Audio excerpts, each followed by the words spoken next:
So do we have anything we want to add to the agenda? Oh, yes. There's a couple of new violations that have come in the last couple of days. One is Montvale Ave or Road? Say Ave. 10. Yeah, I've just given a Okay. street name at this point so we Yep. can figure out who's who. Yes, sir. There's another one on Jericho Road, and Monticello, I think we already have. There's also a request about a staging area on Clap Road for a water project. Yeah. I emailed you last night. Yeah, I got a call from that guy too, so Okay, is that CJP? yep, Yeah. that's it. So I think those are the only two. I had sent you a couple of photos, I don't know if you ever got. Yes, I did, I got them. We can talk about those, so that would be on Edward Foster Road. Right. Um, Is the town doing borings for work? Yeah, that's what's gonna be on tonight for a notice of intent. Okay. Yeah, it didn't look good, but that was town borings for seawall project. They're sitting right on top of a dune. Okay. Okay, I do have two little scout projects I can just ask about at some point in the evening. So we'll do that too, all right? So I make a motion, we accept the agenda with the add-ons, Pat just said, and Frank. Second. All in favor? Aye. Great. So where do you want to start? We talked about something at 6:20 with Peggy Beach discussion, Mm-hmm. and there was a, Inner Harbor Road, Peggy Beach, there was a letter from Reuben and Rudman requesting that we allow an extension of the current order of conditions for the dune nourishment and planting Yeah. order of conditions that is out there. So everybody should have a copy of this. And then I spoke with the Gibbs who had brought the attorney's letter to us. And with all that's going on out there, I think we need to look at either revoking, amending, revising, or issuing a new order for this. I went through a lot of material that, that is in the DEP publication. Some of it isn't worded in the CMR regulations. It's actually policies that they write about covering all these kind of situations. And when I looked at revoking, the language seemed pretty extreme. It talks about a deliberate attempt to give false information, and I don't think that's what we're looking at.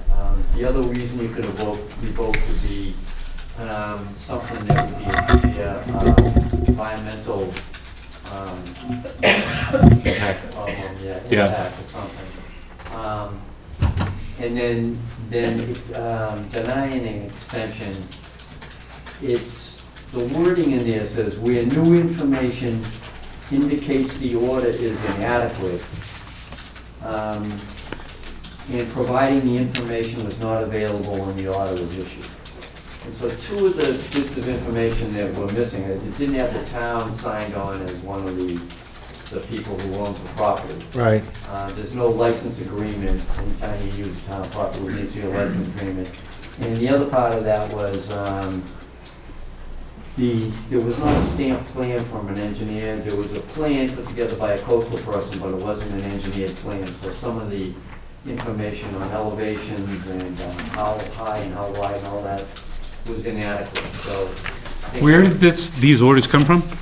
these were from 5 years ago. Right. From, This town hall and DEP. Okay. DEP received them. And, okay. yeah. Some of the folks on Peggotty Beach had asked to do a dune Yep. in front of there, and they did build one, Sacrificial dune.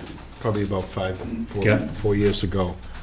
And then this, I don't know if you recall, if you were at the meeting, I think Mr. Brodsky and Mr. Humphreys were here for, with their clients, Zolas and Gibbs.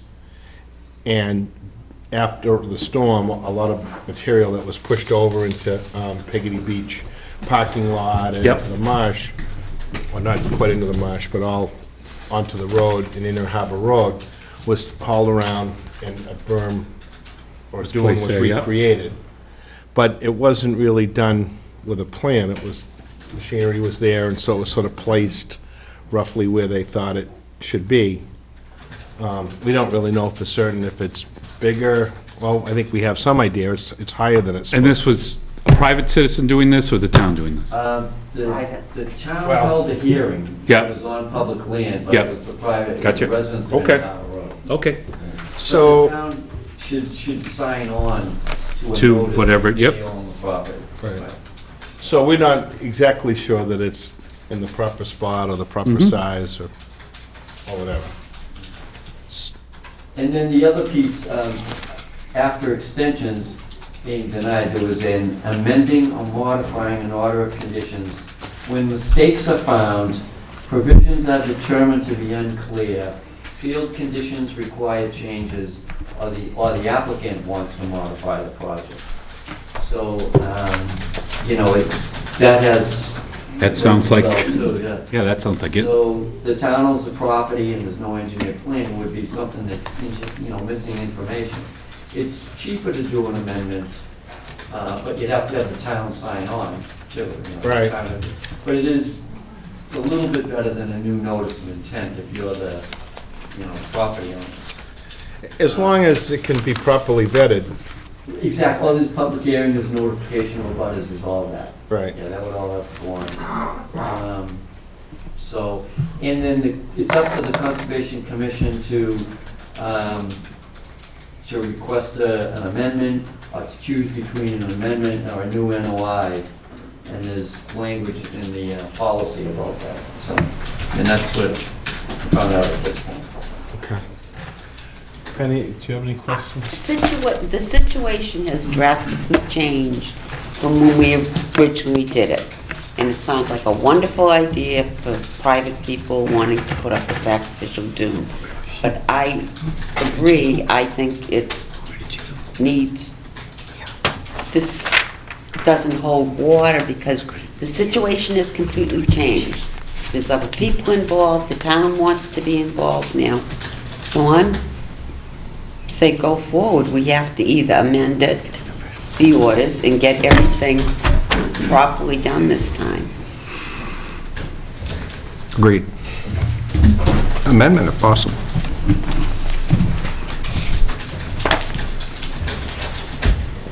You know, Thanks.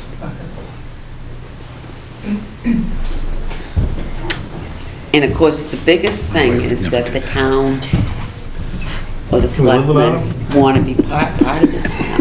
Right, and also the resource area changes over time. Of course it out there. does. I mean, the beach gets narrower and Yeah.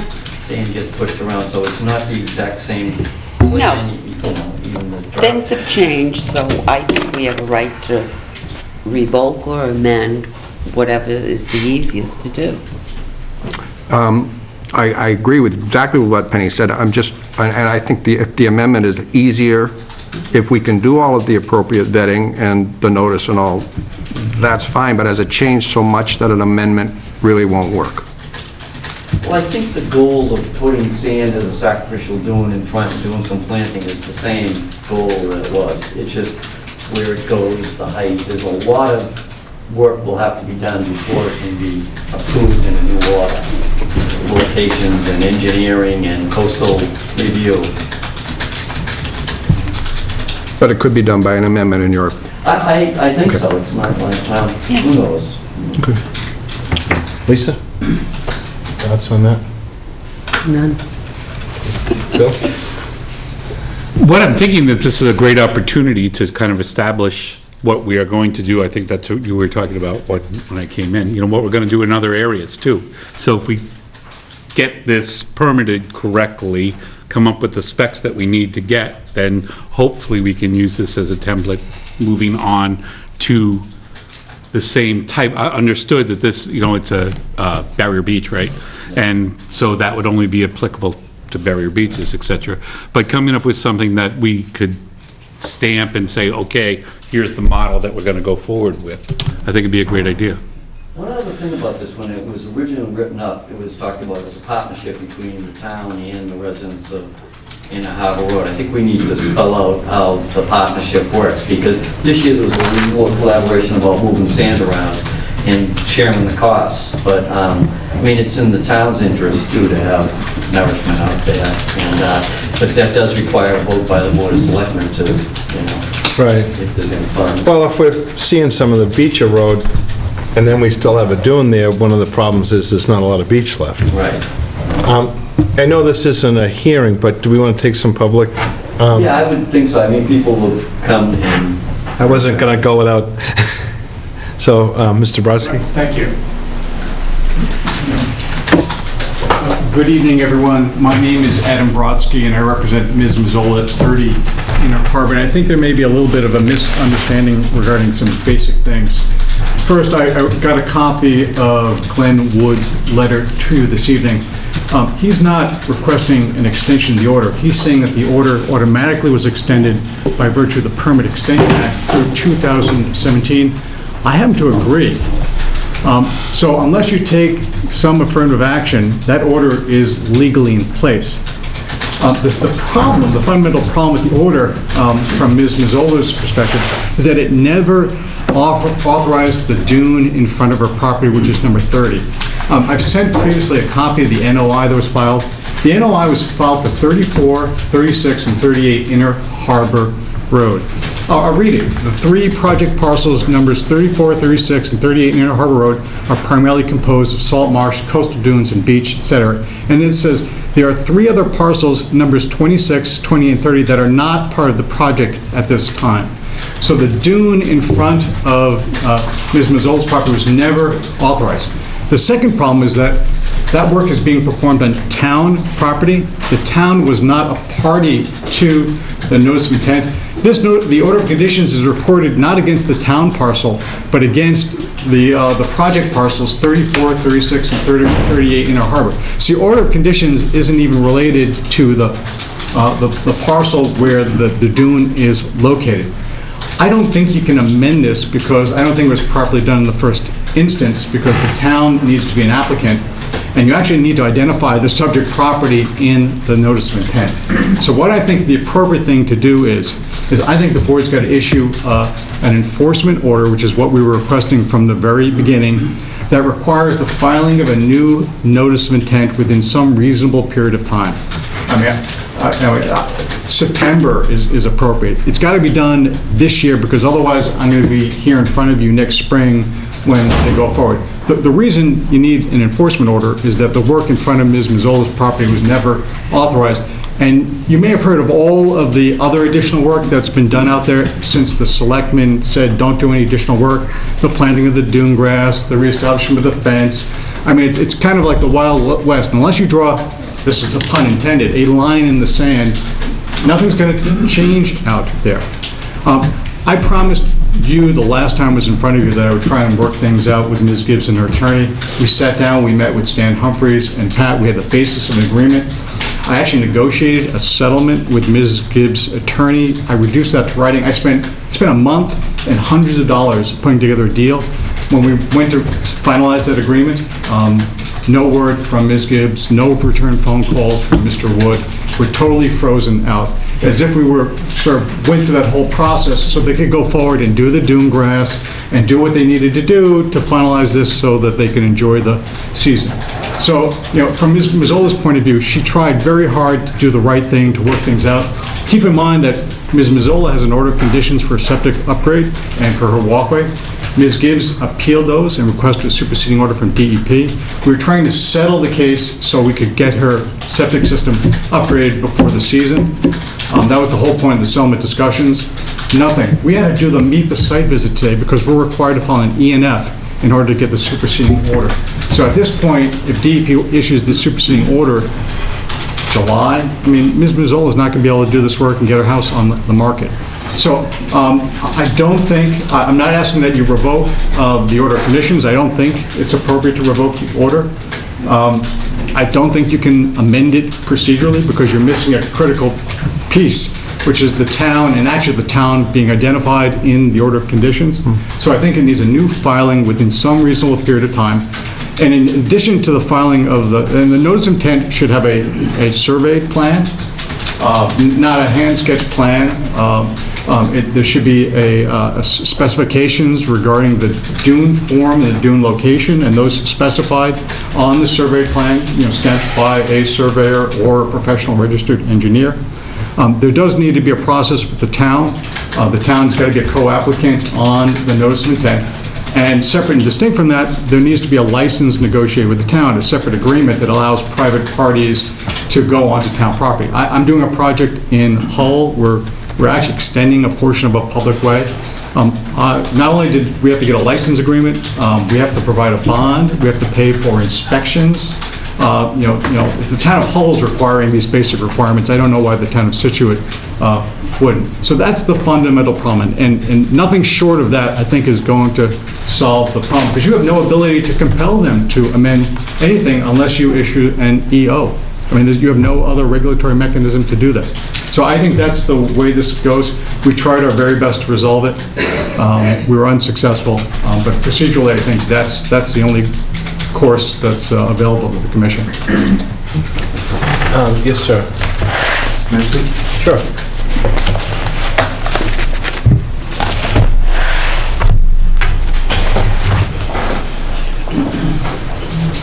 I'm Jeff Hunt, 26 Inner Harbor Road.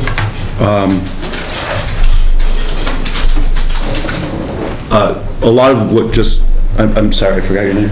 Adam Brodsky. Adam Brodsky, yeah, we talked on the phone now. A lot of what he said, unfortunately, just mischaracterizations and hyperbole, which is unfortunate, because what we have here is a neighborhood and town partnership that has been working really well and increasingly better over the years. We have one neighbor who doesn't want to work with the rest of the neighbors. And so that's caused some problems, obviously, all you're well aware. The plan, I think if you look at the plan that was submitted and the basis for the order, it actually does have some technical drawings and elevations and widths. So it's a very comprehensive plan that cost a lot of money, and so it does have that. Now, the point of the matter is, that always can't be fully executed because you have to work with the materials that you have, unless we're going to buy more sand like you're suggesting maybe at other beaches and so forth. So this is what happens. We're looking for a solution that is a really acceptable solution.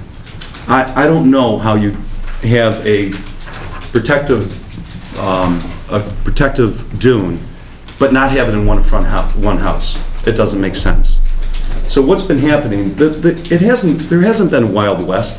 That is just such a gross mischaracterization. What we've had is a cooperative thing. Look at, the sand covered our road, hard to get to our house, can't get emergency vehicles.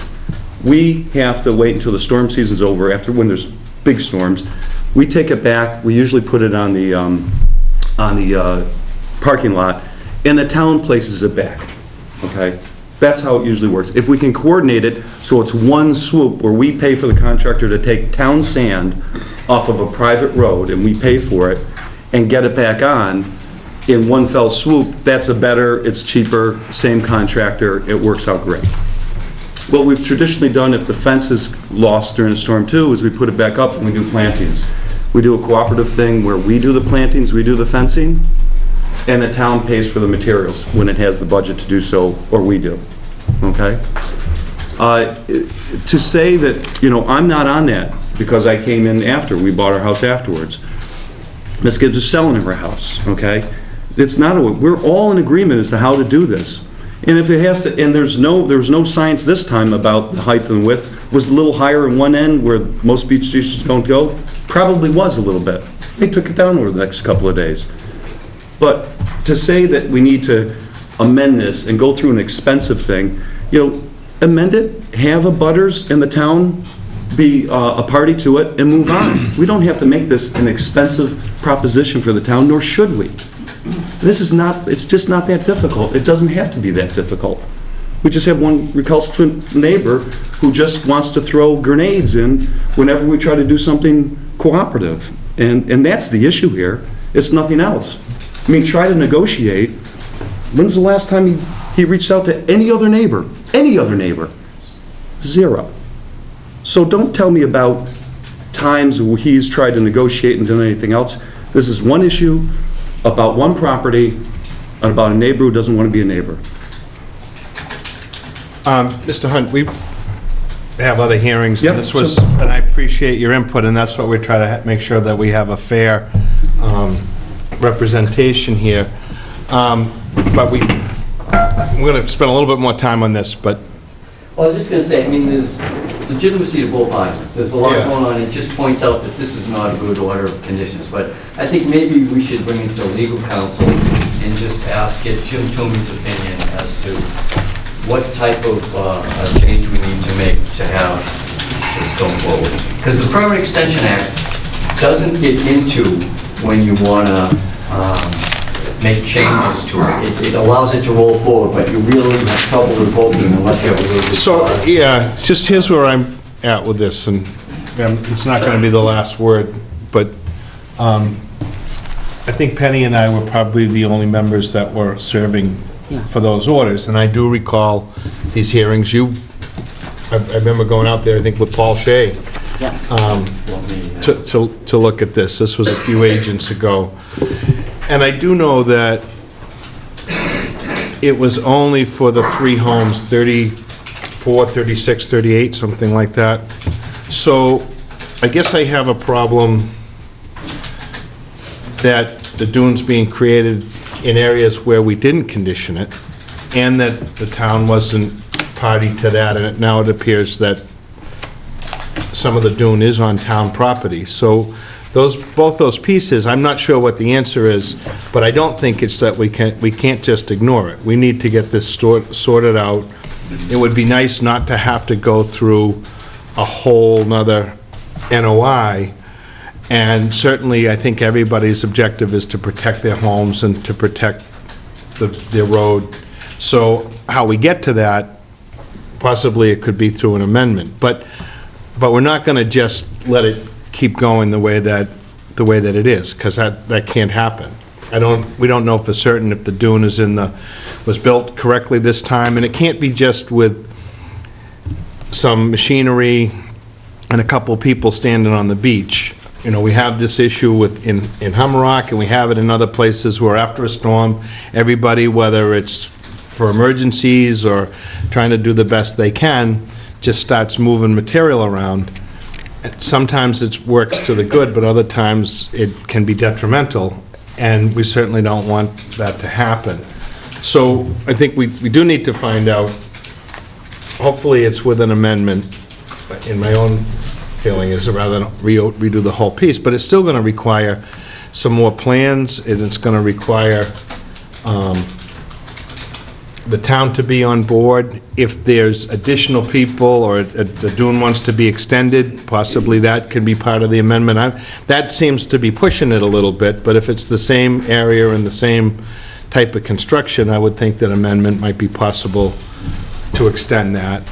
But it's got to be through cooperation, and unfortunately, it seems like there's a couple of problems. It's not just one. There's a couple of issues that are here, and I do believe that Mr. Brodsky has reached out. We were here at a meeting, and they went out in the hall afterwards, and we're trying to come up with something, and I sincerely believe that he's tried to work out some that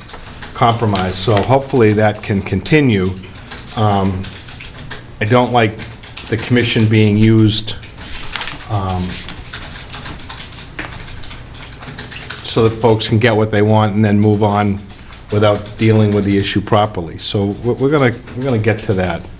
And if it means an enforcement order to correct this, then that's what we'll start with. But Cease and desist now? no, I don't think much more is happening at this stage. No, it already happened. So I think it's just, we got to find out if it's correct, but I think it's up to us to figure out what we want to have happen, and we're going to let them know on all parties. Do you want to contact with town council, or? I wouldn't mind if you and I and Jim could have a chat about that, and then but we're going to do it sooner than later.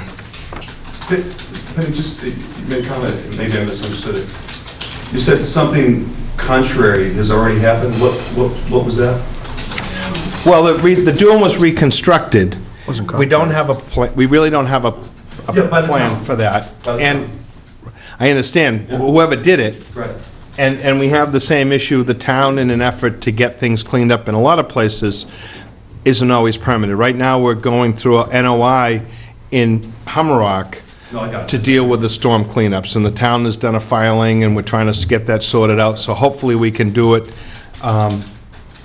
so that the state approves of what we're doing. I mean, we don't look at these beaches alone. No, I'm misunderstanding. I thought there was a suggestion that some of the neighbors did something that was not approved. That's what I thought. No,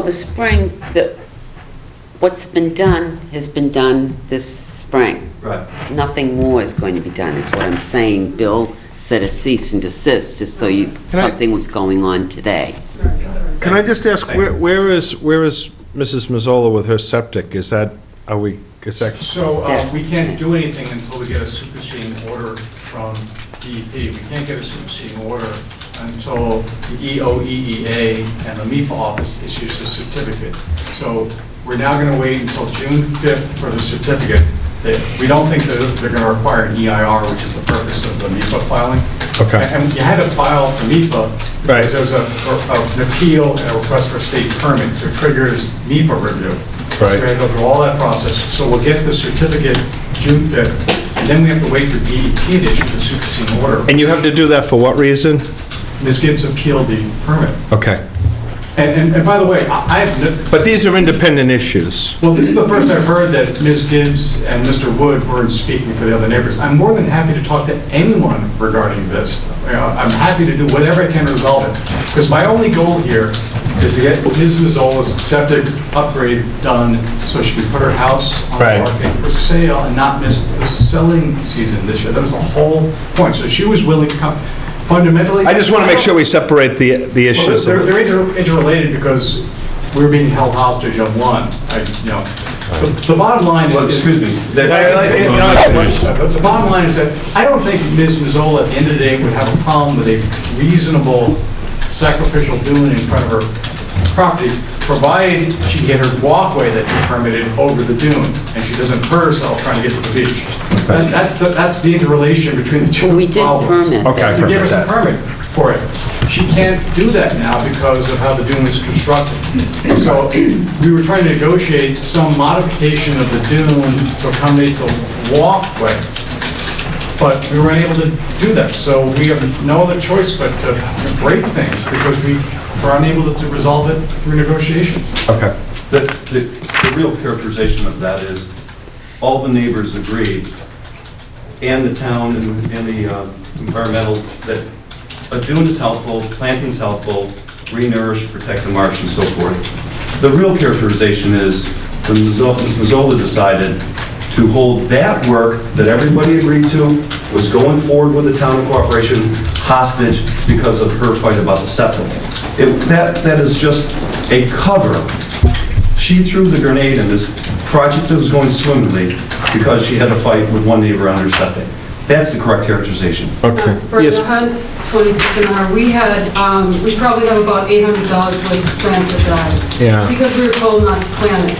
And that's a shame. That's a shame. It's really a travesty. But we were held hostage. We were told not to touch a thing.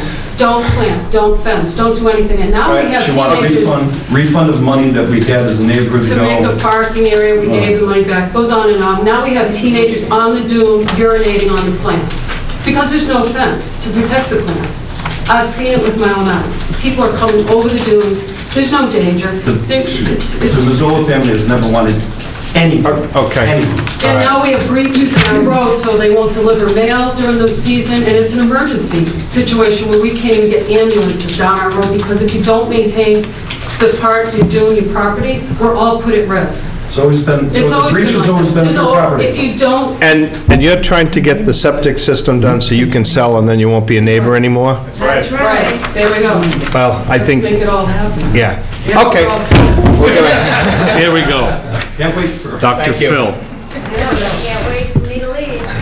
Well, I don't know. okay, Okay, kids. Thank you very much. thank you. All right. So you're Get out to gonna the parking lot. Should we schedule for June 3rd? Yeah, schedule what for June 3rd? I think while there's folks in the room. Well, we're gonna get with legal. We'll bring this Yeah. up again on June 3rd. We'll Hopefully have talked to legal counsel, we'll have met with them. Yeah. Because we But do in order to have to ha- deal with this. In order to have an amendment, if the conclusion is that we're gonna have an amendment, that's gonna get advertised and the Yeah. butters and all that sort of Right. stuff anyways. But why don't, for now, we'll say that we will continue the discussion on June 3rd. We'll have an update from legal counsel at least. Yeah, Okay. okay? Thank you. So I'll just write that in, we don't have to Yeah. vote on it. Oh, start. Yeah, Okay. they'll all find out.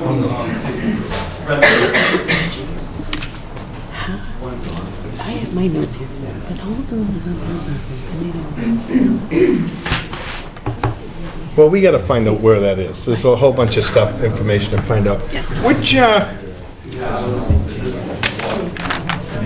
Pat?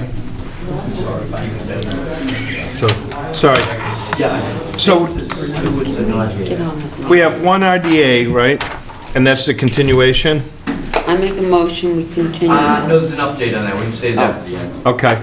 So, so we have if we jump right to notices of intent, Yeah. Stewart, That'll be continued again. How long do you want to go out? I think they're scheduled for the zoning board of appeals this week. So, So you want to put them on for June 3rd? yeah, we can always continue if it's, yeah. Okay, I make a motion, we continue Stewart 160 Chief Justice to 6:30 on June 3rd. And there was also a request. have a second for that? Wait a minute. Second. All in favor? Aye. There's also a request for the next one to continue with 3 Mile Road. There's still a stormwater review going on out there, and I think John Chessier's. Really, we're gonna continue that one? Yeah, The Dreamwall because we haven't seen the plan. condos are working fine, Yes. just in case you wanted to know. We haven't seen the Where's Bill? plans on that. So he did make some changes to the original plan, so we'll be seeing another plan before we vote. Okay. But I would say the 3rd, that'll be. I make a motion, we continue Fippen Trust to 6:45. Just at 6:30. Same time? Yeah, 'cause- 6:30. okay, one of them's Oh, not okay, gonna happen. 6:30 June, yes. I'm sorry. 6:31. Second. All in favor? Aye. Okay. Wetlands hearing, DPW, GZA, Central Ave, removal of stone, overwash, You just needed people to vote on that. continued proposed conditions. Good evening, Mr. Chairman. Members of the Commission, Sean McCarthy, Department of Public Works, Town of Scituate. I think as we left it last time, we had, Didn't draw much of a crowd tonight, Sean. I noticed that myself. I'm not complaining. I think you left it just for a vote. That's what we did, I actually. think so. I did look into Seaview F as an access point. You had brought that up at the last meeting to bring, Seaview is private. And I started looking into researching the abutters right there to find out how that private way issue works, whether it's half the road to the abutting neighbor or, so there's a little more digging to do, but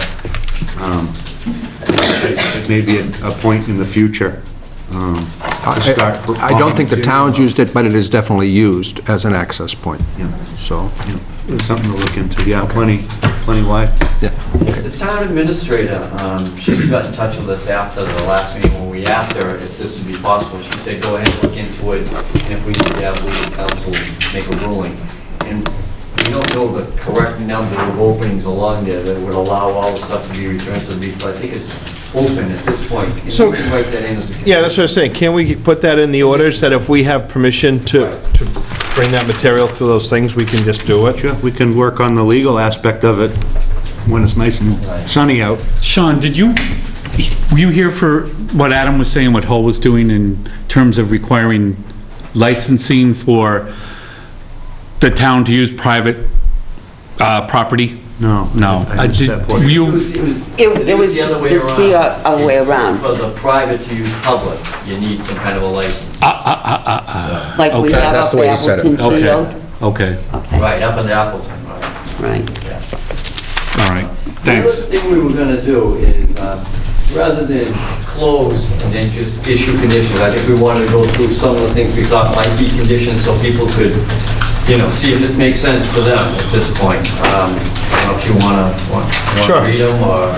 You want to go ahead? Yeah, I didn't get a chance to type them, I was... So you better read them. Oh, I better read them, Right, okay. like a chicken. Well, this is for storm cleanup, so this is not gonna solve all the Humrock problems, but we talked about making a way for water to get into the marsh side. And instead of picking a specific spot now, kind of on a case by case, where would it make sense to drain the water? There's gonna be, flooded areas, and we're gonna need to decide during the storm, it seems like, where the sun, we may go some areas in advance. Agreed. And then it may not line up with paper streets, but we need to be able to do it.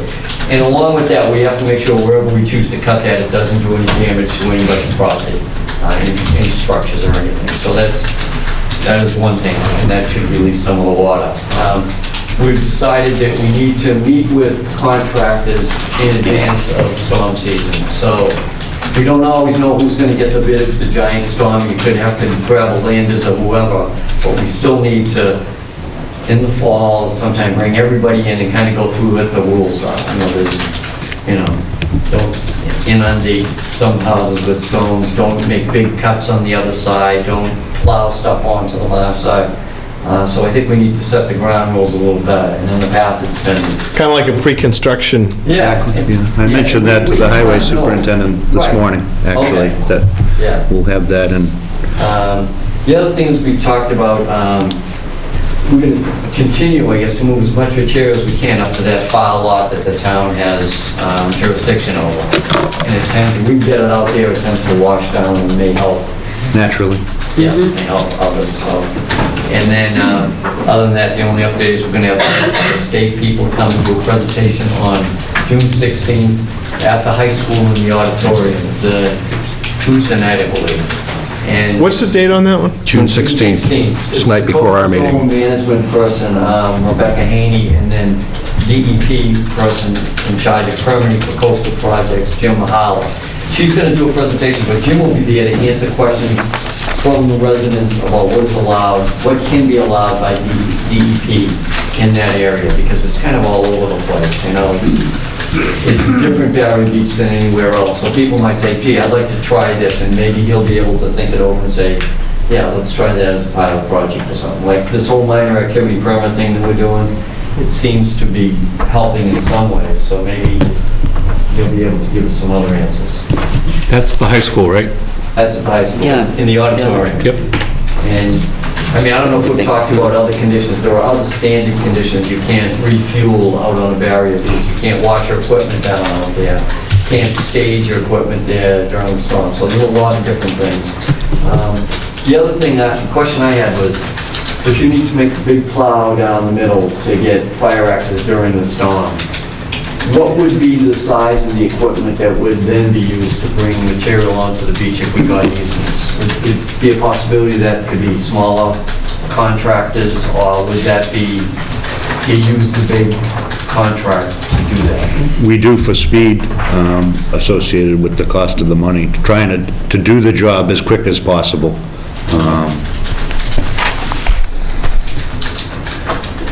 And then availability, typically. Yeah, trucking, well, this winter was a little odd with the snow. Even trying to get salt was difficult. But certainly, alternatives we could look into. Okay. What are you thinking, Pat? Well, if the biggest equipment couldn't get between houses to make the cut to a dump onto the beach, and they could only go to the far end and push it up. Maybe there were smaller guys who could do the in-between houses or... Like a Bobcat or something like that? Yeah. It's that small? I don't know. Yeah. I don't know that we can write this into these orders, but wondering if it's going to be permissible for private owners to take material that's pushed over and put it back. Can that be part of that order? Well, we can handle that under minor activities permit. Are you thinking like during the storm or? During the storms, or even after the storm, when people are trying to clean up their own yard, and they may want to, at their own expense. We can probably handle that outside of an order. Yeah, aren't we doing that for like, what, 48 hours after Or a on storm? television, you know? Yeah. Yeah. All right. No, yeah, I think, But I mean, could it be part of those orders, or do you think that would be too broad? I think we're able to do it without Okay, having it in an order. okay. All right. Just be nice for people to be able to, if that material's sitting there on the side of the road, and they want to put it back in front of their house. Yeah, but the order is going to the town, so Right. it would be. Okay. Yeah. And they would have a contract with the emergency plow company if you use them. True. Okay. Right, which gives us, Other comments, well, that gives us control over the contractor. Right. We'll just go through the board, and then we'll go to the audience, okay? Penny? I have a question. I did watch the last meeting. I was a good doobie since I wasn't here. I sat for 4 hours. We feel In front so of the bad for TV. you. Where were you? I paid the price. Yeah, all right. I do have a question, okay? If I'm understanding, the whole point of this is that we're trying not to plow along the marsh side, have piles left on the marsh side. Okay, you have an emergency, you gotta get that road open, you go right down the middle. Of course, stone's going to go both sides. Will you be coming back and taking the stones from the marsh side on the initial plow through and put them over on the other side, or, I mean, Yeah, I think there's been an attempt to do that this past storm, okay, because I think there was more debris on the ocean side or the house side. Yes. Where there were more homes to the east than there has been in the past. So I think everyone started to understand where we're headed with this order of conditions. What wasn't clear is where to open up ditches to let that water out. It was recently repaved. I was down trying to look at that, and it appears that the low points are where they were prior to paving. It wasn't a substantial rebuild of the roadway, just an overlay. So I don't think those areas are gonna change.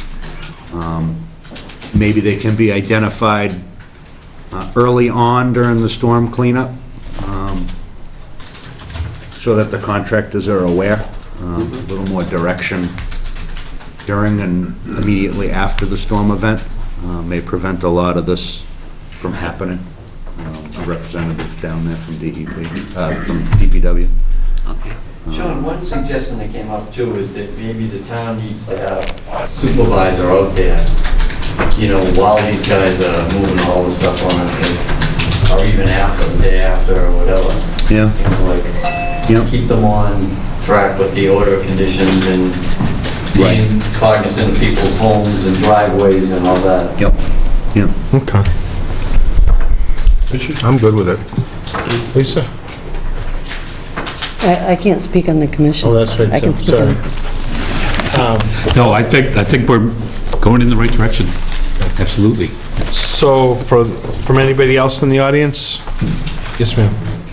Linda Barrett, 296 Central. Just a clarification, I wanted to put on the saying.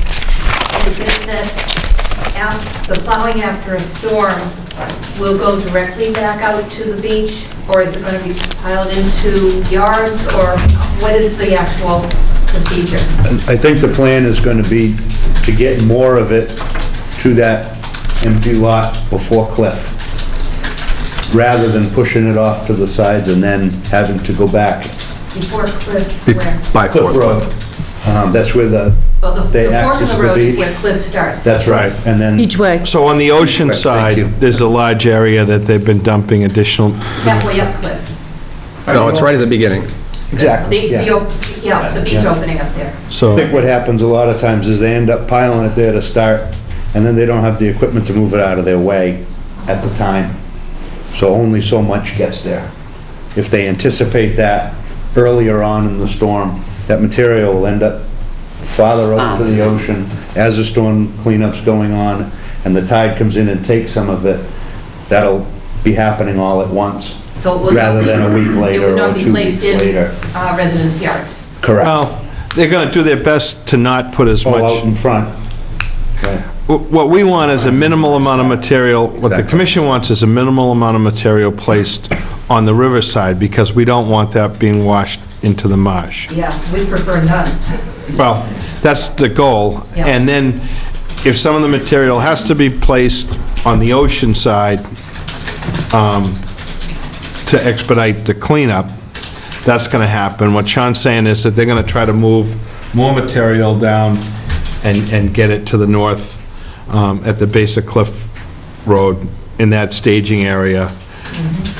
Early on. Early on, rather than waiting. But ultimately, there will be stones that are piled up on the side of the road after storms. It's not going to happen overnight, and due to costs and whatnot, sometimes some of that final cleanup isn't going to happen until, late winter or spring, when But we it will sort of happen. pass the storm. It'll be part of this It order. depends on how much debris comes over, but we are also thinking about adding breaks in those piles, so that it's not a long wall. That's exactly. A little more thought into it. A little more attention, yeah. Joe, would you need to have a piece of equipment up the Cliff Road end of Central Ave before the storm so that you could start taking material out into that? Something to think about, yeah. Right now, they're stored at the fire station or the parking lot next door, yeah. I don't know what's available for room up there. I think most of it's private. I don't believe the town has a piece up there, But I but mean, just right as the storm is starting, you said you need something up there because we're gonna be pulling out to that opening. it's getting to be more common that washover's occurring, so. Yes, ma'am. Yeah, 28 Central Ave. We've experienced all the trouble with the rock. I know this story real well because we had to climb over it to get into our house and had climbed with my grandson. We sometimes have to cancel get-togethers, just because we can't even get access to our house. So it's been really difficult.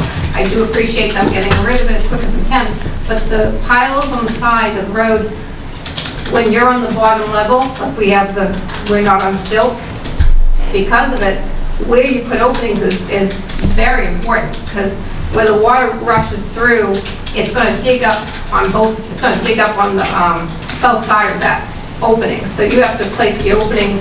If you have to pile anything, you have to make sure you place the opening, if it's under a stilt house, more towards a middle, not towards end of a property, because it's going to dig up wherever that goes. Our driveway, our septic, luckily, been able to protect it and not lose our septic ever.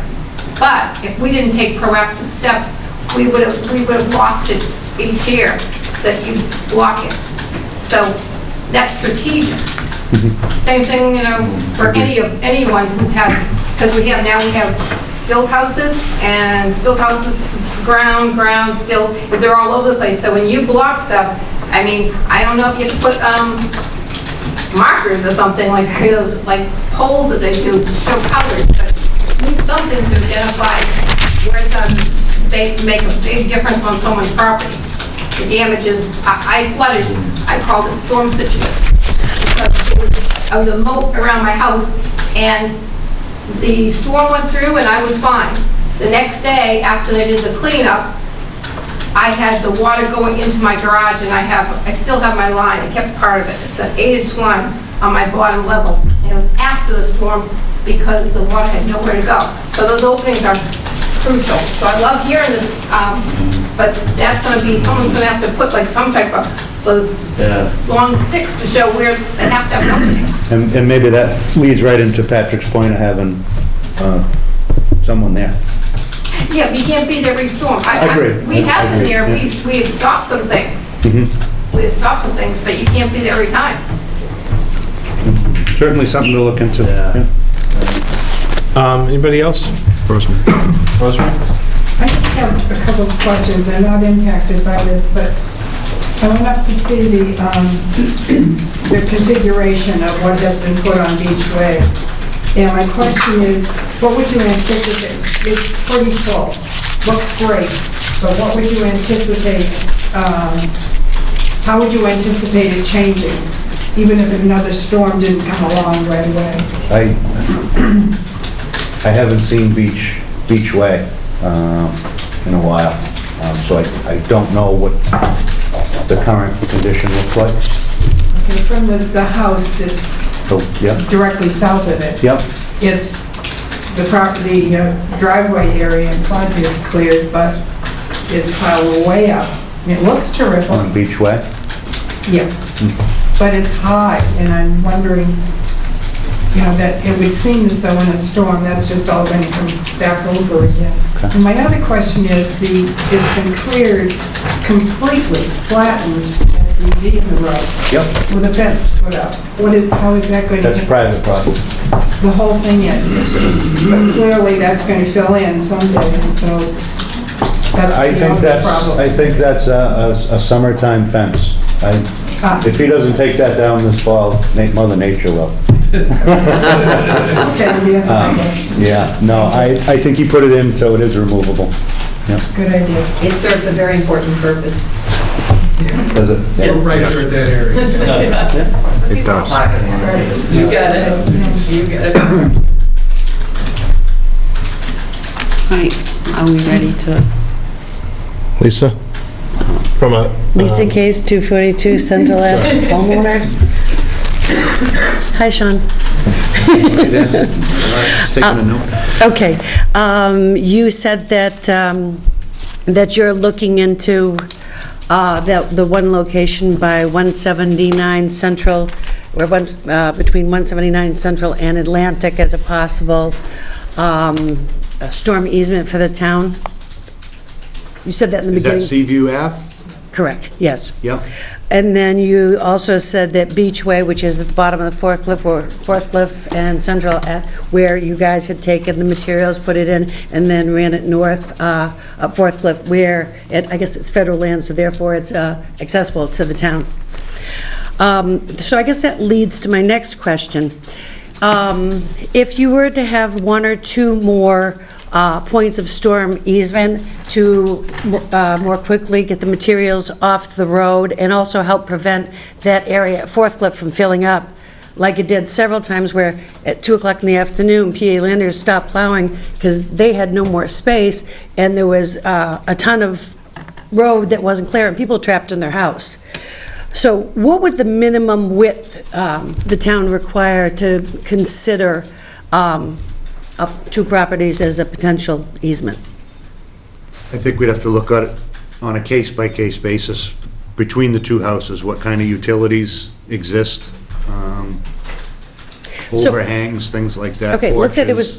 was no overhangs, there were no septic problems, there were no water outlet problems. What's the width of the machine that is used? That's a good question. Well, the most big Those loaders useless. might be 10 to 12 feet tops, because they got to move them over the road. Right, I would say 12, right, so you're looking at 15 or maybe even 20 to be Okay, safe. so You know, if you're gonna have stuff that spills, the guys just can't go 6 inches on a big machine like that. Plus- You need 3 or 4 feet. What they're driving over Right. okay. probably isn't. I live Except at for Leo, he might be able to drive that through there. 242 Central. I talked to our neighbors, the Warrens. They have 246 Central and 244. They have a double lot, and you could fit 2 of these loaders and still have space in between our 2 properties, and we're kind of like halfway in between Vietnam and, I mean, the storm area. And, I'm sorry. And that might be an easy point for you get in and have it north rather than keep going, because I watch those, stop it. I watch those guys going north and it's filled up and then they stop and they're driving down. Yeah, it takes a little Whereas this way, you could get in and then homeowners would have access to it if they wanted to put it under their properties, and it wouldn't be on the road going into the marsh and refilling the road. That's And between what number and what number? 242 and 244.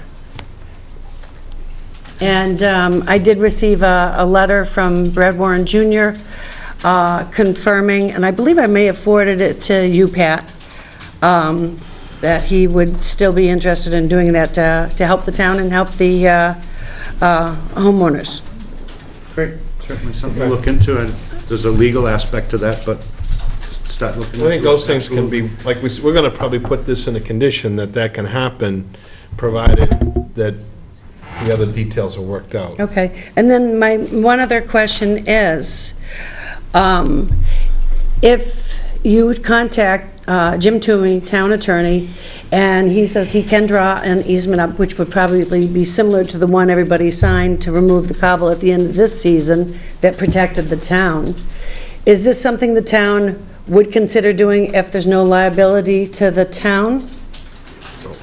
Are we at that place? Over and above the public-private issue? I'm sorry, please say that again. There's an issue with the public or private benefit from public money issue that arises. Okay. And that's why the debris isn't brought further down the beaches in front of those homes. Because the town doesn't want to put it on private property? Right, not because of liability, but because the homes there benefit from it. Okay, so does that apply to everything with the town, that the town has a rule that they won't deposit materials on private property? Any foreshore protection improvements, yes, without Okay. So when an you, easement. but the town is presently, or in the past this season, been depositing materials on the side of the road on private property. So my question is, how is that different? It's on private property on the edge of the street, which is causing the same stuff to keep going down, which causes the town more money, causes jeopardy to the homeowners. So private property by the street versus private property 15 feet back onto the beach? Could we find out? We were sitting, when I would It's just... a bigger issue than But you know what, that, I think, is all I could say at the moment. Stuff started. That's correct. It'll save the town money too in the long run. I agree, there are benefits, and, yeah. what if, though, I think you're putting a lot of stuff for the town to come back from. What if the private owners came up with an agreement that the town council could look at and see if they could approve? What you're asking the town is to come up with an agreement to put material onto these homes. I'm wondering if, as an association or group of people that want that to happen, possibly they get a draft, just to expedite this, that you get a draft together that could be submitted to the town council that they could work from. Okay, so then basically what you're saying is, the people that are willing to give an easement to the town, make a suggestion on, Even if they come up with something in draft, give it to Sean, that they could start the ball rolling, and then they could look to see where the town has issues with it.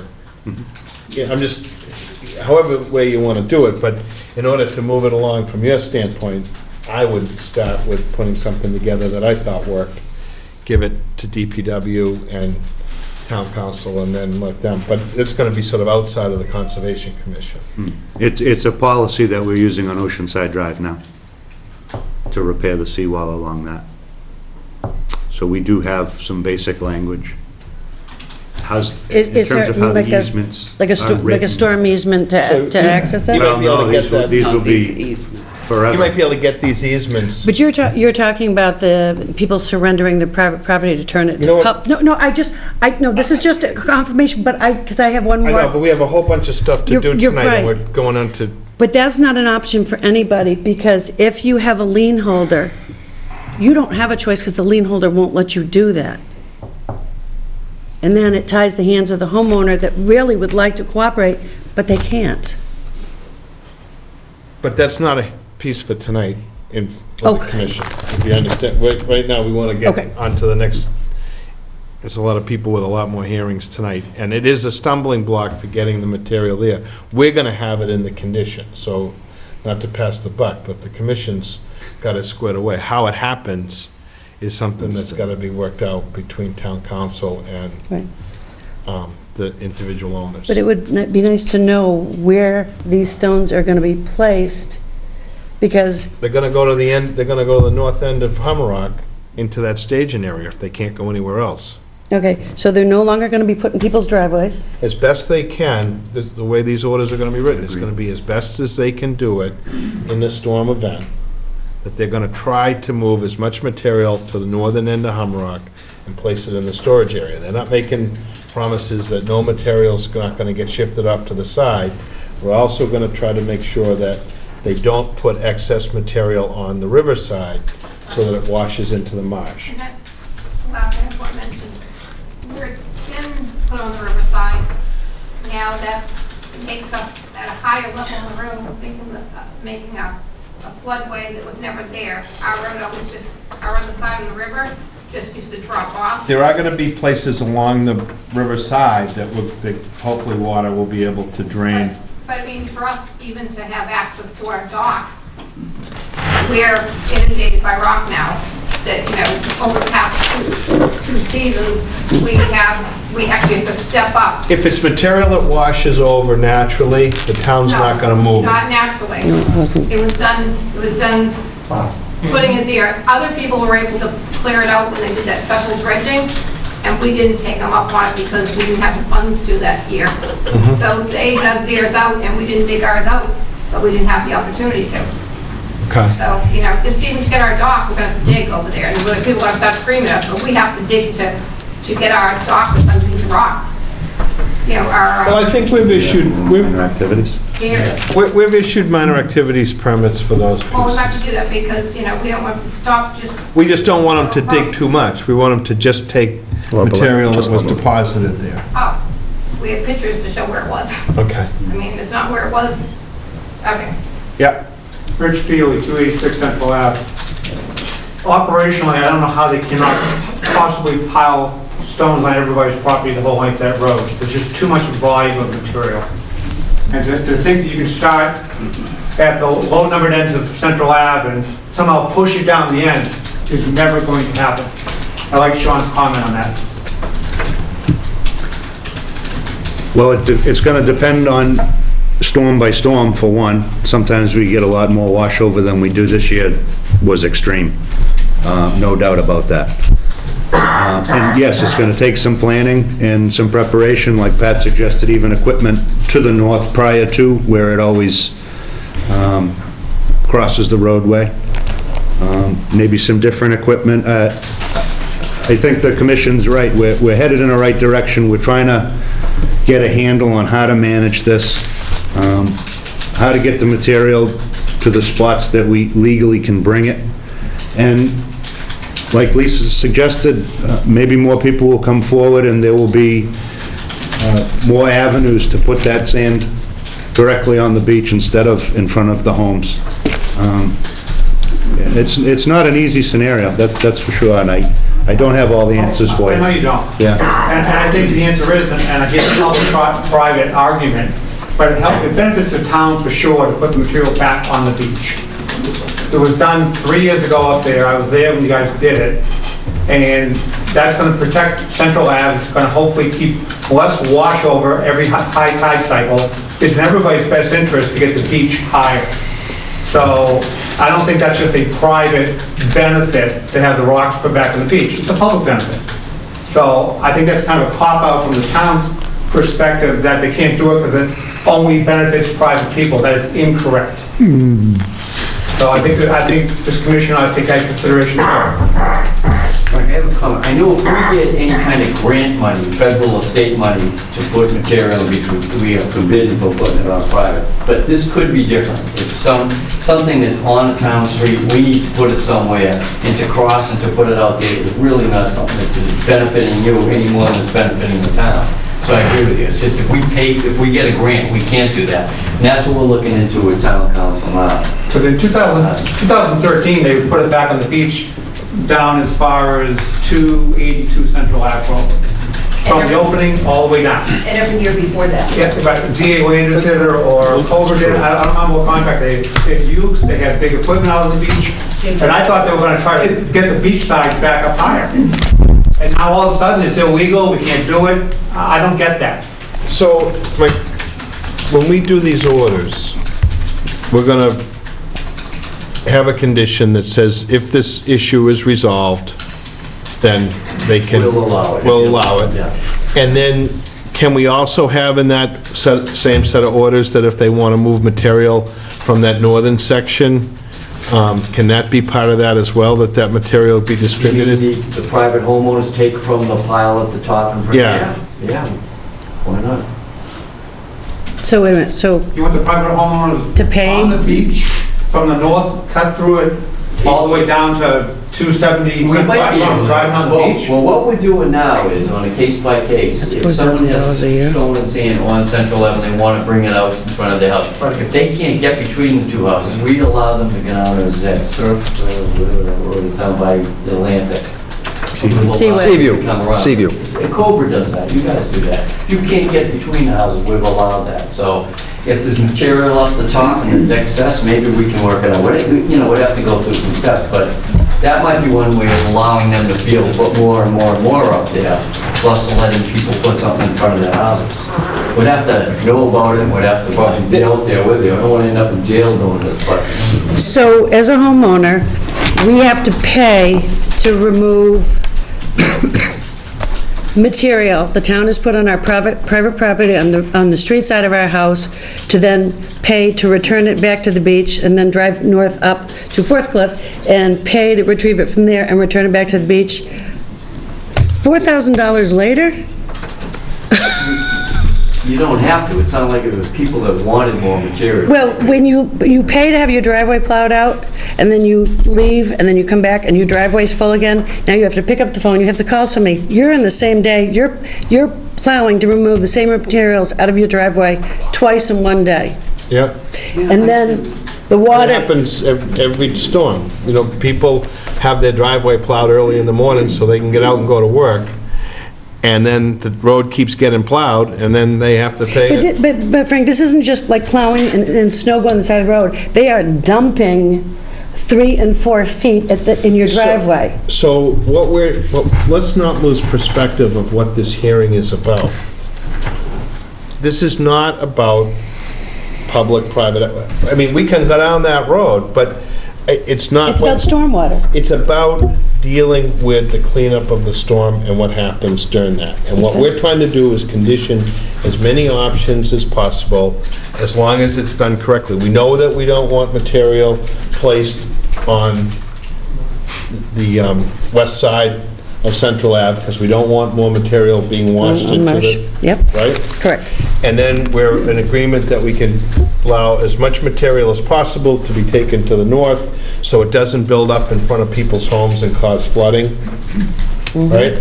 And that they can get to their house as soon as possible.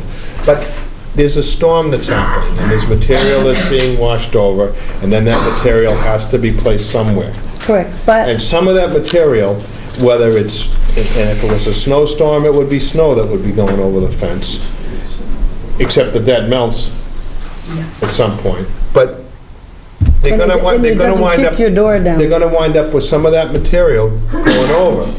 How it gets back out onto the beach, we're gonna leave some opportunities in these orders. Either it could be placed through people's homes, or people could get it to get on the beach, and then how you resolve that should not be part of this hearing process. But in resolving it, I don't think it's right to incur expenses to the homeowners, because it's in saving money to the town, passes a debt on to the homeowners. There has to be a happy medium. And I'm sure that, I would assume that they could work that out, but that's not part of this hearing process, in my mind. That doesn't need to be part of this hearing. How that material gets managed, we're saying to them, you can't do these certain things. We don't want them to pile up so much stone so that it impacts the abutters. We wouldn't allow a person to put material so that it diverted water onto another neighbor, right? When we have a hearing, we would say, absolutely. you know what, you can't Right, you can't block the natural path of the water. Right, and so we're trying to avoid as much of that, or at least have places so that that water can get out. We're hearing from folks, especially that their houses is not elevated, that hopefully that water will get out so that their house isn't adversely impacted by it. So that will stop happening? Having the piles be put in blocking the flow of water where it comes What, through? I think what Sean said is they're gonna do the best they can to move as much of that material as Provide possible. breaks in what dew piles exist, so that it doesn't keep tracking down either north or south of the roadway, because it can't get to the roadway. But it's my interpretation of it that we are not here tonight, or these other hearings, to deal with the issue of whether The people can... overall cleanup Right. is a separate issue. This is more of the emergency, immediate, How that 24-hour, material 48-hour is a ways to go, window. but it's not part of this emergency. That's And right, a lot. and there are bigger plants coming Right. for the area, But that's Taking for sure. consideration too, and when somebody needs emergency care in their house, and if they can't get into the house, doesn't that fall under the same emergency umbrella? That when the plows have to stop because they have no other place to put the material, they have to wait until the tides change and somebody's stuck in their house, that would fall under a huge emergency if they can't get to them. But I think that's what we're trying to have a hearing for, is that, so that they can clear the roads and get there. Right, that's why we need multiple places to put materials, not just like we did with Fourth Cliff, where it got full numerous times, and at 2 o'clock in the afternoon, PA Landers had to stop because they had no other place to put But I think what materials. Sean just said, part of the discussion a little bit earlier, was that they're gonna try to put that, they're gonna anticipate that they're gonna be depositing more material. So one of the parts of doing this is that they're going to try to push that material further out in the initial storms, so that there's more room at the base of Fourth Cliff for that material. I think that's what he That's said. that's the intent. A little more planning from the beginning. As long as the tide's with you, That too. that's, Rosemary? Can I just, there are people who do want it piled in front of their houses and are more than willing to pay themselves to put it back out in front of their houses. Right. Are they still going to be factored into this? Can they be? As long as Under our order of Find out. conditions? I would say not, because we're not managing or overseeing the process at hand. It'd be done by a private contractor with private equipment. But I think, No, I think that's I what think we're the- saying, that she wants it just left alone. Some people want the pile left alone, not Oh, well. taken down the end, because they want to put it in front of their own house. oh, out front? Sure, oh, yeah. Yeah, if there are people, whatever this was, Yeah, you won't be in the middle of the wanted storm. piled in front of their house, and willing to pay to, if that work? we But have someone has that in front of our problems, too. neighbor's house on one side, but they make sure there's an opening, whereas our other neighbor wants it piled there, leaves it piled there, and it adversely rips us. I think that's- It would have to be one place, so yeah, what you talked about later. I think that's the caution that we have to have for that reason. We're not gonna allow someone to just pile up material. If we had a hearing tonight and someone said they're gonna put a bunch of material beside their house and leave it there, and we knew that that was gonna shift that water or what, overwash onto a neighbor, we wouldn't condition that. So we have to be careful. So there's many things, we like our neighbors to have their dirt in front of their house, but it just has to be on a per basis, because some places it's okay, and other places it's disastrous. So, yeah, so, something. Yes, sir. I've been home for 35 years. Your name and address? 180 Central Ave. I've been home for 35 years. I'm dependent on that sand that goes in front of that. We can't have rocks like a lot of people, so we depend on making a sand dune with that every year and planting with beach grass. We just planted 1,000 plants. If they take it away, then I have no defense. Okay. I can either use rock, Cobble. cobble, or sand. Okay. That's not right. So, when the road is cleared, do they leave it in front of your home now? Yes. At your request? Or it just piled happens? it there, and although I put a sign on it, private, don't touch. Okay. Anyway, just as a safety factor, but they've always left it. They've never taken it away. Okay. That's, if you're looking at Atlantic and Central, he's the second house up from the cut-through. Okay. So there is going to have to be some individual Absolutely. pieces, and that's going to be tricky. Yeah, it's a lot of homes. Maybe a red flag? Yeah, if you have- Come up with some type of... If you can see it, though. System, yeah. Put a colored light bulb out front. Friend or foe? Yeah, right. Red or green, yeah. All right. Anybody else? Call a vote. Just quickly, I want to thank the commission for addressing this so thoroughly.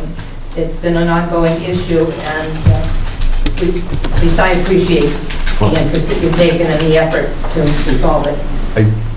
And I also agree with that. It's very good to be talking about this. I emailed the town administrator, I think I said I've never heard applause for the DPW and the conservation agent. Thank you, Brian. And I think everybody knows that there's an issue, but nobody's, as you can see, everybody's got a little different agenda, how we meet all those, and unfortunately, some of it happens on some really difficult times, so it's not all perfect, but we do realize that other things have to start happening, so. And thanks to you, Sean, too, because I know you've been working really hard. You're stuck between a rock and a hard spot. You know, you have people you have to answer to. You've got everybody wanting different things, and you're really working really hard to try to make things happen. Thank you. We appreciate it, even though we can be snippy. Your mother should be proud. Call from your daughter. This is how we tell you we love you. Baby's not due yet. All right.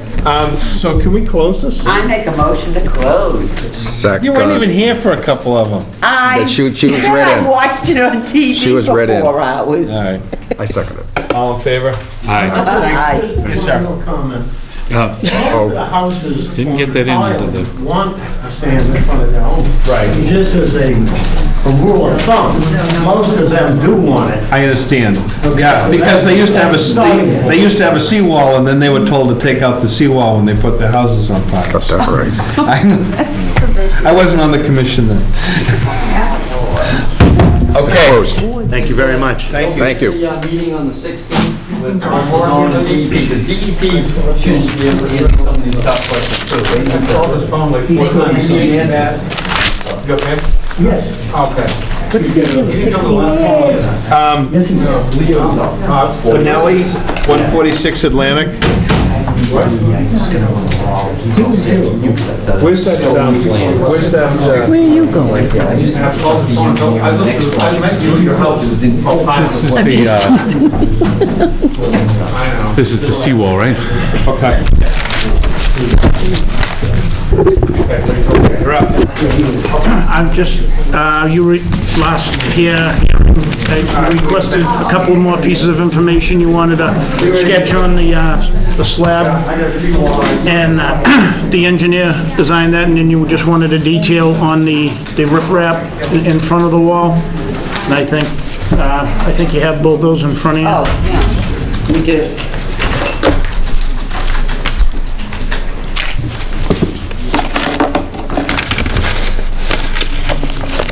You're a busy man.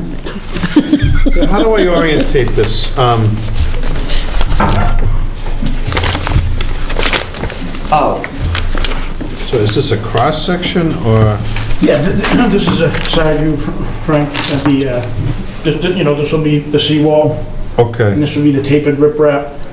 Here's your grade elevation. We usually get down, 3 or 4 feet below the Okay. existing beach elevation.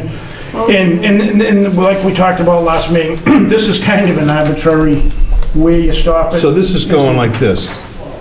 That drawing is, Yeah, it's more like, from below grade to above grade. And like we talked about, you don't want to go to the top, Frank, because then it just acts as a ramp. Right. Right up. So you want to leave, 4 to 5 feet of wall at the top of the riprap, so when it rides up the riprap, it hits the wall Doubles and back. rolls back instead of right towards the, the house. Now, up and are you over. doing it with like the one that has the form going this way, or is it? No, it's just a... A straight one? Just a straight wall, and then the riprap is just for, erosion, undermining. Yeah. Okay. And is this the size of the stone, or? Yeah, that's what Yeah, we've we used on that. we just wanted some detail on it because it was a great idea. Okay. Those size rock in front of the wall, and they seem, on a bad storm like this winter, they get jousted around a little bit, but, they stay. Okay. Anything smaller just seems to It'll have to be big. become projectiles at Sure. some point, Okay. I was good with it. I just wanted the detail last time. That was Lisa? So they'll be... No, I have no questions. All right, have a motion? Makes Make a sense. motion to close. second. All in favor? Have a good night. Thank you. Thanks a lot, good luck with that. Okay, so Pat's having a discussion with the Engineer. engineer for Edward Foster Road and Oceanside, right? That's what he said. Yeah. So while he's doing that, we expect him back in a minute. What do we got for loose ends here? Well, you had your Boy Scout Oh, yeah, the two things? Boy Scouts. Yeah, I actually got to get with Pat, but there's a scout that's asked for permission to build a kayak and Saw that. launch, paddleboard launch at the Minot parking lot. At Minot? In Minot. Which one? The Out one? back? The paved parking lot that's closest to where Suzanne's guest house is. Yeah, okay, so that you'd go out. And then there's a creek that comes in. Oh, so right, yeah. Okay, Yeah. we'll go out towards. Because there's another parking one right as you get to it, Right. and Well, that if wouldn't you work. Yeah. Yeah, it isn't actually going to be the ocean. You'll be Yeah, right. going to a Gotcha, grass yeah. and harbor. Right, right. Yeah, You can do whatever you want. How are you? Whatever he wants, that's a little strong. Within reason. yeah, gotta be careful. So I just wanted to talk to Pat about that, because I think they're planning on doing a little bit of work on that parking lot. Yep. And I just want to be sure that it's accessible for everybody. So, The Boy Scout project on, yeah, we just started hashing over while you were, but let's get on to, so I got to read this. On May 20th, 2015, the Town Hall of Scituate Conservation Commission will hold a wetlands hearing under Chapter 131, Section 40 of the Massachusetts General Laws and Section 30700 of the Town of Scituate Code of Bylaws regarding the Town of Scituate to rehab plus or minus 185 linear feet of concrete seawall and revetment. Are we doing Edward Foster Road first? yes. 138 Edward Foster Road, Scituate, abutters and other interested parties are invited to attend. Chairman Snow, thank you very much. My name's Carlos Pena from CLE Engineering. I'm here with Sean McCarthy from the town, from DPW. We're here on behalf of the town of Scituate to, two projects tonight. The first one is on Edward Foster Road, and we plan to replace 185 feet of collapsed seawall. The basic remedy, let me prepare. I'll just this up quickly. Is that we're going to construct an 18-foot seawall, which has become our standard design for Scituate. We're going to build it inside of a cofferdam, steel sheeted cofferdam, which will protect the residents on either side and minimize the impact of the footprint of the project. In the front, we're going to place 10-ton revetment. In the back, we're going to place a splash pad of 3 to 5-ton stone. So, over the course of the last few seasons of winter storms, we have been evaluating how existing seawalls in the town have been performing and how repairs and new structures have been performing. So the intent here is to raise the elevation of the seawall 2 feet and then to lower the footing. In this case, it's 4 feet. The reason that this section of seawall collapsed was because the footing was undermined and it rolled over into the ocean. And as we experience And depending on what you believe as far as climate change is concerned, we are going to continue to address these issues. And generically, we're approaching this by placing protective revetment in the front, raising the wall with a recurve section, and then placing a splash pad in the back so when water does get over the wall, it doesn't create the huge scour and throw the stones and gravel and what have you onto the streets. What does a splash pad look like? It's 3 to 5 ton stone placed so it's relatively flat. Oh, okay. So the flat end up. Where is this on Edward Foster? This is Is this down by the boatyard? Marine Park, yes. Yeah. 138. Is that public land or private land? Private. Private. It is. But they have given you, signed the easement, right? Correct. So now the public can use the beach in front of their house? Is that how I understand that? That's how the easement's written. And this provides protection for the pump station that's located directly across the street. So this is a public, this is the only access way to get up to the cliff. So in the event that this is washed out during the storm, it could obviously jeopardize lives. I have two questions, okay? Please. The first one is, you're gonna make this 18 feet, you said, what's the existing seawall down the The way? existing seawall right now, it's toward, the existing height of the the existing elevation of the seawall is 23.8. In the area where it's broken, it's 20.4. This is going to be set at 25.8. So it's only going to be 2 feet higher than what's there now. Okay. I'm talking the difference between the new and the seawall in front of the other houses. It'll be 2 feet. So the new will be 2 feet higher? Similar to what we did over at Turner Street. In Turner Street, based on, inspections that we made this spring, I mean, the spindles on the deck were still there, which I was amazed. So I have a question. Yes. So you have a long seawall, and the section that you're repairing will be 2 feet higher, and then the ones on either side will be 2 feet lower? Yes. Will that have a negative impact on the abutters? Well, the intent here, and we've been working on other projects, hopefully soon on Oceanside, is to bring them all up 2 feet. Yeah. I mean, generically, maybe 2 feet is a minimum. When we worked in the Scituate Marine Park a few years ago, we brought that up 4 feet, because at that time, a regular high tide used to flood the parking lot. Yeah. So, everything is changing, and I think we need to adapt to it. One way to do this is to raise these seawalls and create a structure that's going to, last for a while.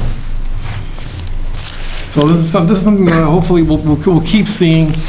And whenever we have these overwash situations and destruction we've seen in the last few winters, this is one way of addressing that. It goes threat. up 2 feet higher, how much further does it? I'm just trying to educate. Generically- How much further? then? Generically 4. For 4 feet Lower. further than it was? Right, so what we have is So it's 6 feet in total of additional? More wall, a little Yeah. bit deeper and a little bit tighter. So Yep. what happens is, most of these old walls were created without reinforcement. There was aggregate from the beach and cobbles. So if you break these apart, which they're breaking apart by themselves, you'll notice that there's different aggregate, different cobbles, different stones. Thank God they've lasted, 50, 60, 70 years. Right. But a lot of these walls are tired, and we've got a list right now of the ones that we're going to keep working on, and this is one that's been on the list for a while. And your priorities are so this, in theory, would jeopardize access to the fourth cliff, and so if there's a breakthrough there, then lives are in jeopardy, I guess. Yeah, right, exactly, yeah. You got a pump Okay, station there, you gotcha. got a marina there, so Yep. it's more than just the resident that's, Oh, yeah. seemingly benefiting from this Yep, directly. yep. Well, the public is too, that's why I asked in the Yeah. beginning. They did sign an easement. Yep, People can use that beach in front of their house now, where... 'Cause they're using public money Prior for- to this, yeah. Right. that- Because it's no longer a private beach, it's a public beach owned by the town. Beaches are private Just beach in with front public of this access. house, We don't, ownership doesn't change. Yeah, No, Ownership, so that the property owners still own the beach. The use of the beach changes. Under the colony codes, it's fishing, fouling, and navigating, I believe. Okay, and it Sounds just, like a good plan. Doesn't open it, their whole property up to the public. They Right. can't No, just- cross their just property Because to we get are to the using beach. public funds, and somebody's gonna question. and there'll be benefit to the Of public, course it there's will. lots of benefit. So, Yeah. the other thing that's coming up is on June 3rd, the final plans, bid documents will be finished. We're currently still finishing the work on these, but it's all detailed work. There are borings being done on this and the other project, so we intend also to submit a set of the bid documents to the Conservation Commission at that time. How do you protect the beach as you're doing this, or as you're getting there? There's like eelgrass and all that in front of that, right? Well, what we, see, there's a yellow line, there's this dark line across here. Yep. This is the annual high tide line. Yep. So we're well above the intertidal zone. So there'll be no impact from this project on the intertidal zone on the beaches. And one of the reasons we've gone to the coffer dam scenario is that we essentially encapsulate each 24-foot section as they build it in steel sheeting. Work happens inside. It protects the workers while you're digging, excavating the large hole. It protects the abutting property from any damage because you're digging a large hole in front of it. So where will the access go from Carlos for the construction of this? Right where it gets close to Edward Foster? Right, I mean, right now we have a laydown area, although it seems extensive, that we've shown in this area. We're gonna work with the contractor to minimize how much room they need to get into the property. Maybe they can schedule their deliveries in such a way, or their work, so you minimize any impacts to the area between the road and the seawall. And then once the construction project is complete, everything will be regraded, cleaned up, and then the new beach grass planted there. Do you remember, Sean, I don't know if you were with DPW then, but there was a contract with Northern to do work on some of those revetments, and they went over the seawall. Oh, sorry. Farther to the south, I believe. Yeah, south of 138. Yes. But we didn't have all that worked out at the time, and they were going over the dune grass, and Yep. it was sort of a mess. So we just want to be sure that we're clear on, like, restoration after the work is done. Absolutely, that's gonna be required in the specifications, and we're gonna work with the DPW to ensure that everything is restored in better condition than it exists today. What kind of target date you looking at? I know you still have a lot of Yesterday, permitting well, to do. yesterday. Yeah. We need to have this out to bid and awarded before July 1. Just as a little side note, that they're out there drilling, Yes. like on top of the beach dunes, and I don't know that we got really any notification. that Yeah, we talked with Pat about that, because they're on Oceanside Drive as well. Right behind the house? Dan, behind Dan the Gagny contacted us and said they were gonna be Okay. doing testing before the hearing. And we're laying down plywood to make sure that there's no, Maybe. How long do you think it's going to take to completion? If you put it out to bid July 1st, when do you think your start date would be? Yeah. That's why it's still sitting there. Before storm season? before storm season on this one, it'll be during, for the other one, it's a much larger project. And that'll continue through the fall. Yeah, I can't wait to see it. It'll be interesting. Yeah, great. Well, it's been a long time coming. Yeah, huh? This one, anybody in the audience want to It's a good speak to thing. that? I make a motion to close. Just going to mention, do a couple of things. In the notice of intent, there's a couple of good sections in here about how construction takes place, and also the mitigation measures, and no refueling of your truck on there, no washing, keeping the trucks out of there, and minimizing the amount of beach grass areas that you do have to use. you know, I think on that. that's important, as I was saying, I don't think we had as much of that with the seawall contractor that was doing that revetment work a few years ago, or if we did, they weren't following all of it. So, Right. yes, sir. Frank, my name is Jim Carey. I live at 138 Edward Foster Road. Yeah. And I think the project you're talking about was to the south of the property, between my house and Reynolds' house, that was disturbed. Right.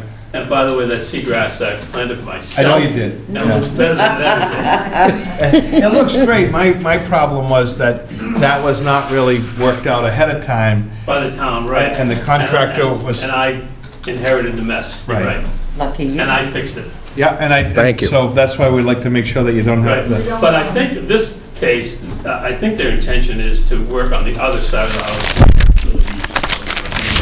Right. Been pretty banged up from the winter storms. We would Yep. prefer that they didn't. That's the way we have it set up on the other side of the house. But sometimes it gets tricky, and then you get everybody bids it, and then somebody's got a little different idea, and then they want to talk about it. And it's, sometimes that happens. I mean, it's just the nature of doing this. What, you anticipate doing one thing when you start a project, but then something happens. All we want to do is be sure at the end of the day that things are restored. There will be some disturbance on the beach, and there will be some disturbance on the dune, but that it's restored when it's done, and that the end result from that disturbance, we get something that's better in the end, is good for everybody. We just want to be sure we tie those together. Yeah, we'd want a pre-construction meeting too with whoever the contractor is that gets awarded the contract.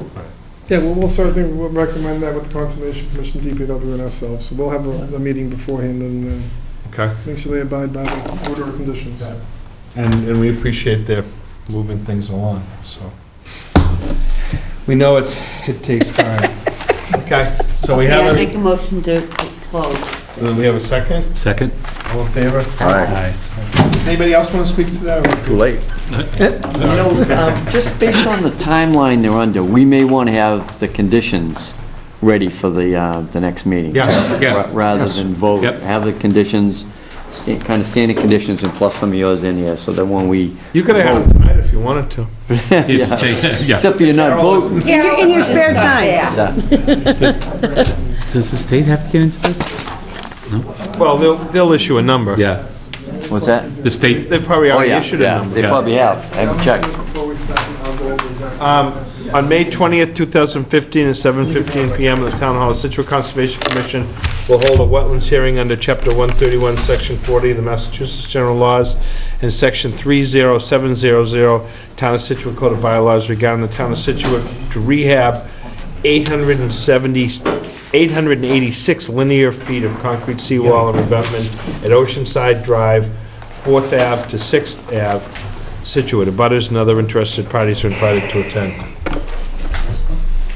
786. Fourth A little Ave. dyslexic there. I saw something, I'm like, a different sheet, okay. I don't know if it's important or not. so, What's a foot or two? so where, is this, It's once again the same thing. It's gonna be the- Property. It's going to be the same, right? is this Except down by, Yeah, no, same thing, yeah, pretty much. You got to repeat it, unfortunately. Put myself in is check. that down by the proving grounds, or, no, that's up, No, that's not that far. This is the large area. Oceanside Drive? This is that large open area. okay, 585 feet Okay. is open there. Gotcha. This is the beginning by 7th, 6th, 5th, and 4th. yeah. You know where First Ave is, right, Bill? It's 3 more down from that, Frank? You're sharp tonight, Bill. Stop there. Surrounded by smart men. Well, we just got a little messed up on the last one, so we just... Dream wall, dream... I was at Dream Wall. Screaming, that's what's going on. Go ahead, Carlos. Come on, Carlos. Mr. Chairman, this is Carlos Pena again from CLE Engineering, here with Sean McCarthy. Similar project on a larger scale. This is 786 feet of seawall. This is, instead of, sections haven't truly collapsed. What they have is the tops are falling off. There's a 45-foot section that's stationed around 300. The whole half section's broken. Again, these are unreinforced seawalls that were built probably in 1933, dating back to then. And what's happening is that just the concrete cement mixtures are just, it's giving out. It's crumbling. It's crumbling and they're collapsing. So the intent again here is to raise it 2 feet. We'll have the revetment in the front, the 10-ton stone, and we'll have the splash pad in the back. Similar construction in the cofferdam. The laydown area is shown on the plan, which is in that open field or in that open area just south of the project. Pick your hand straight up, Bill, and point at the little square on the right. Yeah, this is the bottom of the Yeah. proving room, right? Well, that said open Yeah. area. Yeah. Right, and then another feature that we're adding to this wall will be an opening in the wall. Originally for these permit drawings, we had envisioned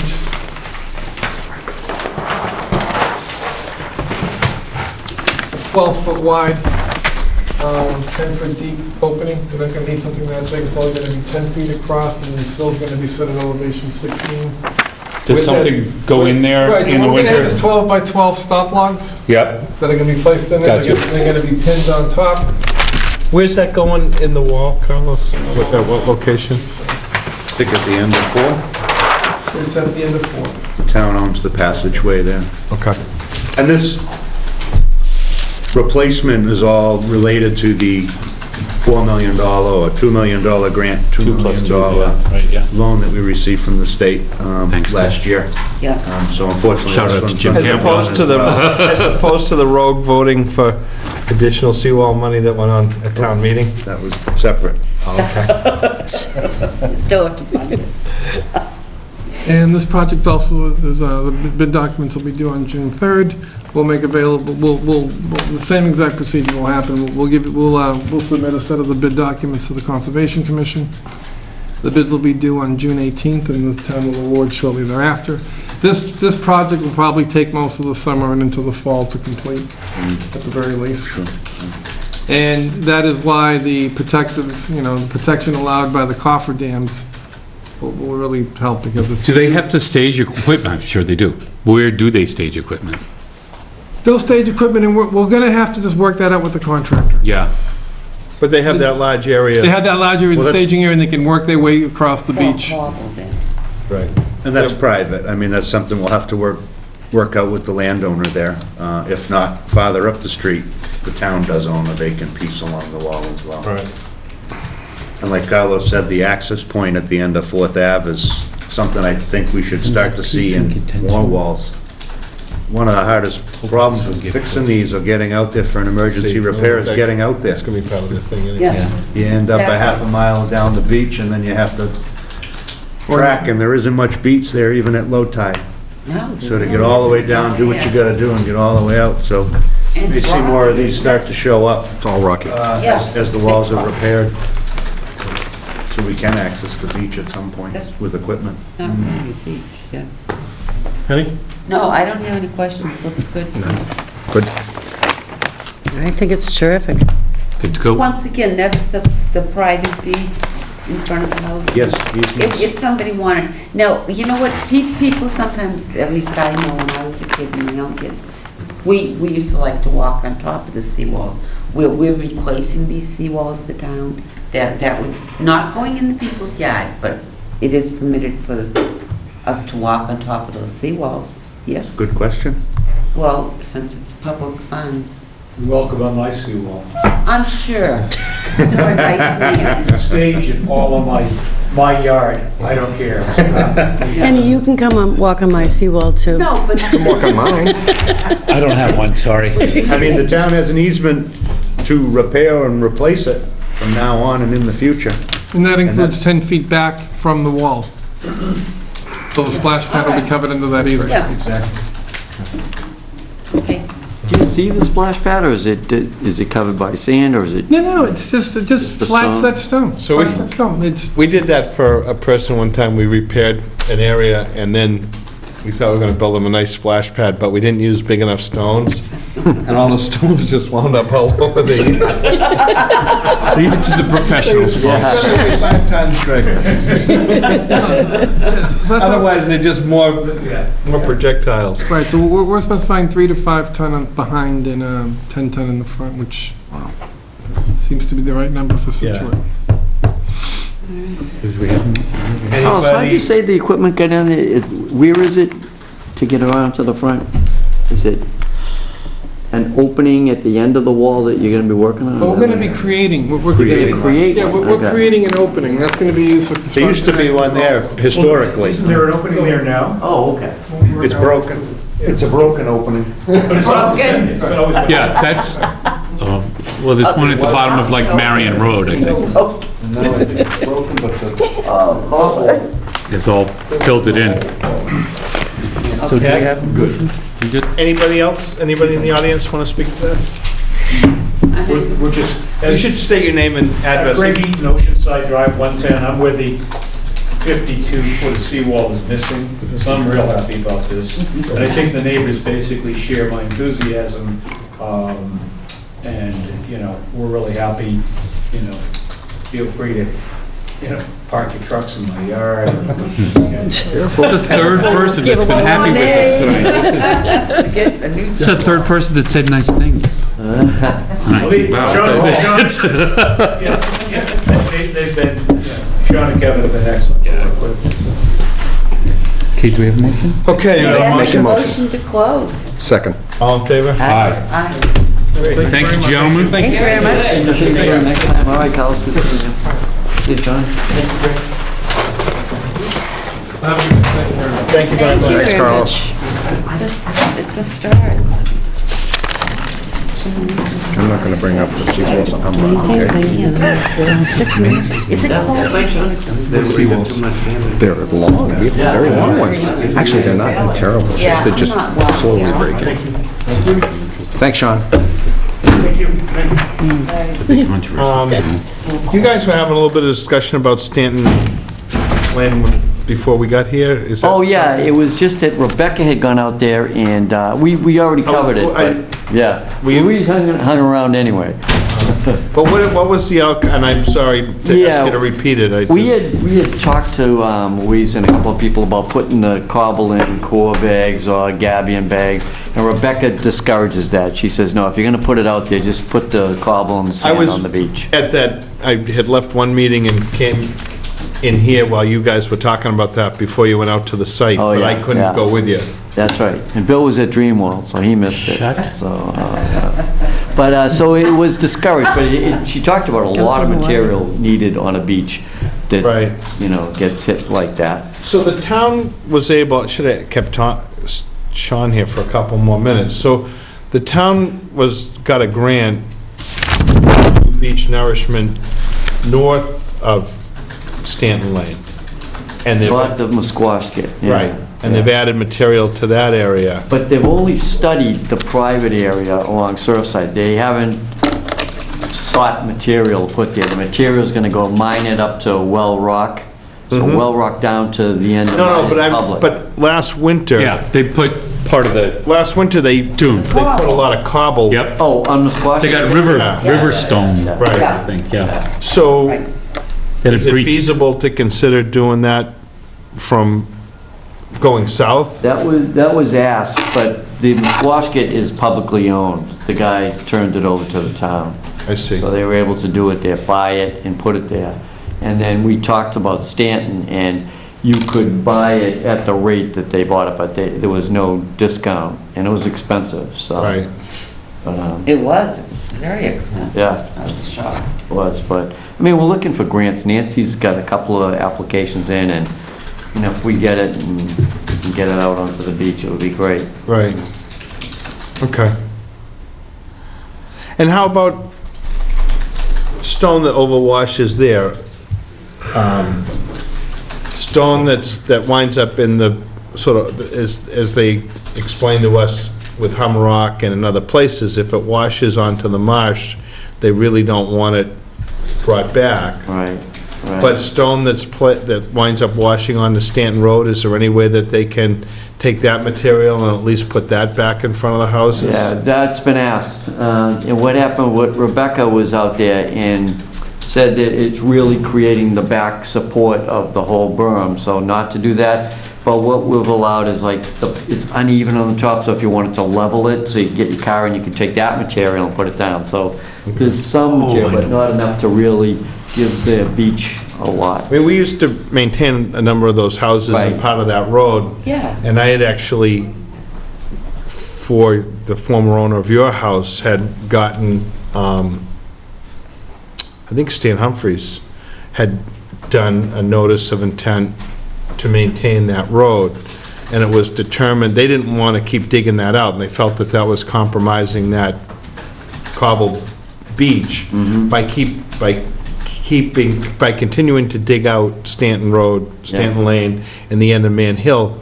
You're actually weakening that cobble beach, and so they didn't want, rather than continue to dig that out, try to go back to the old road base, they suggested that just build a new road base up on top. But, that the same situation occurred. That happens in Humrock, after the blizzard of '78, there used to be a lot of fortification. There was steel bulkheads and there was stone, there's still concrete and stone there now, but all of that collapsed, and then the requirement to leave those houses and put them on piles was that they remove those revetments. So now that's starting to migrate. Yeah, well, you can, I walk that beach every day, so you can touch Yeah. the, like, telephone wires. I mean, that's how high it is. Lisa and I just get a Jeep. I mean, she drives right all over the whole... No, but that's not the problem. The No problem road is there. We that just drove on the that dune. beach is moving back, and so Yeah, it now it's is. going under the houses Yeah. Let me ask you, and exposing the septic systems. Yes, we saw one septic system completely exposed. And Man Hill Road Extension and Stone are starting to see it too. Right. And those are public. So it's really moving. which house are you? I'm Louis Sutton on 20 Stanton Lane, Which house is that? the second. Okay. Second house Yep. over from Man Hill Road. You'd be surprised if you haven't been there in a while, Frank, to see how I've walked down. how far west the cobbles have gone into the marsh. Well, that's what I was just gonna ask Pat. What happens, like, and over by Egypt Beach, you know, further down to the other side, that cobble's washed, and it's essentially closing off the channel that fills that little pond there, because it's so full. I was Then doing, you gotta call Russ Topman. Well, the chain ponds are gonna be gone. yeah, exactly, They are, because they're they going- chain all the way down from, yep. What does the, I mean, I don't understand, we're gonna lose all the marsh along the ocean if we just let the cobble keep. I know. So I that's mean, habitat for a lot of birds. right, and I think on the 16th, we're gonna have both of them there. We'll have DEP and we'll have Rebecca. And Yeah, well, I think I those are, mean, but that's the don't we things. need it? But that's, well, that's the great part about Nancy coming on board, Nancy Yeah. Durfee. Yes. And starting to talk about these issues, and now we've gotta find some balance. Right. In some of this. Well, the You know, state has to find some The same overwash is happening at Peggotty Beach, more towards Town Way. You know, that whole Gilson area has to drain out into the harbor. Yeah, I know. And that's getting filled in. These areas are getting filled in. I mean, it's habitat Well- that we're letting be destroyed by Mother Nature. Is that Well, what it's they okay want? if Mother Nature does it, it's not good if somebody does it with a bulldozer. Well, that's bad, but Mother Nature, I also think, Right, because my understanding is the reason we can't allow machines to take the material off the marsh is we're worried about the marsh being destroyed by the machines, but Well, the the rocks stones, is destroying nothing it. can grow through them, so the stones are destroying the marsh. Not to be Shouldn't we sexist, but why just- don't you and Lisa take it up with Mother Nature? I'm not talking about Mother Nature, I'm just talking about, I know they got their other but they ways. don't want us to do anything about it. And it is habitat Yeah. we're losing, and I Right. don't the one understand thing they that. do allow is if there's I think mosquitoes. Louise is a little more worried about the Mosquitoes, then habitat they of her allow own it. house than she is. Yeah, some Well, beautiful I herons actually down there. done that, too. I watched the birds in 2 years that used to be eating there, and they come and they're going away. And there used to be like 15 of these beautiful birds, and their Did the habitat's swan not there come back? anymore. Yeah, there's The nesting one, yeah. I don't know. Well, I don't understand the logic. After I left your house, one Is thing there that logic? I thought it was at the end of Stone and at the end of Man Hill, as more and more gets put in there, maybe that's something that would be allowed to be taken and used for you, because it's on a public way and they're gonna wanna get it off. So rather than just take it somewhere, you know, maybe that would be available to you and a private contractor could bring it up and put it up there. You know, I mean, it could be, 10, scoop loads. Should just have somebody. Well, they have a huge wall at the end of Man Hill, and we determined that actually Man Hill doesn't actually end where DPW thought it did. I met with Sean and we went over it. So there's a lot of rocks at the end of Man Hill that we could use if we had permission to use. Yeah, that might be something we could. Yeah, but what they don't want to do is, it's Man Hill Extension, and it actually goes right into the ocean. Yeah. Yeah. But, again, they don't want to undermine. Right. You don't want to take too much away, but there's so much overwash. Yeah, it It's goes way down by the fire down to where the hydrant. fire hydrant is, right, Yeah. exactly. Yeah, if Yep. there's an excess, maybe we can look into that. Okay. All right, Just- One of the things that came up on the ORAD for Toll Brothers, Yeah. we received a letter from Orenberger, DeLisi, and Harris. And what they want is they want to have it signed and stamped by the town clerk. And I said, yeah, we already voted to do it. Yeah. This is their request, and I can give it to the town clerk tomorrow. I think they just want a chain, of activities to follow. So.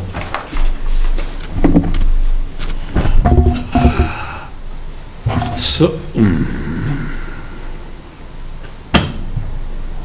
Pretty much what we agreed to, so they just want it done this way. You didn't find any more rocks? No, we Just the didn't. one area. Just that yeah. one Just the area. one The area. other area yeah. is dry as a bone, yeah. but the BVWs, we have those Yeah. designated, Yeah. right? Okay. Yeah. That was done the first round. All of them, Yep. Yeah. all. Yeah. Yeah, C was the one. Even There wasn't any. even the insignificant ones? Yes, they've all been I don't see how they flagged. can all be, And we determined that is an isolated wetland? Yes, that's You're right. happy- You're Yeah. comfortable with that? Yeah, which one? The one, yes, So the C, the dried one that's up one. closest to Hatherley Yeah, Road, yeah. is an it's not a BVW or? No, that was excavated area. That and they that had filled been in. excavated. Yeah. Okay.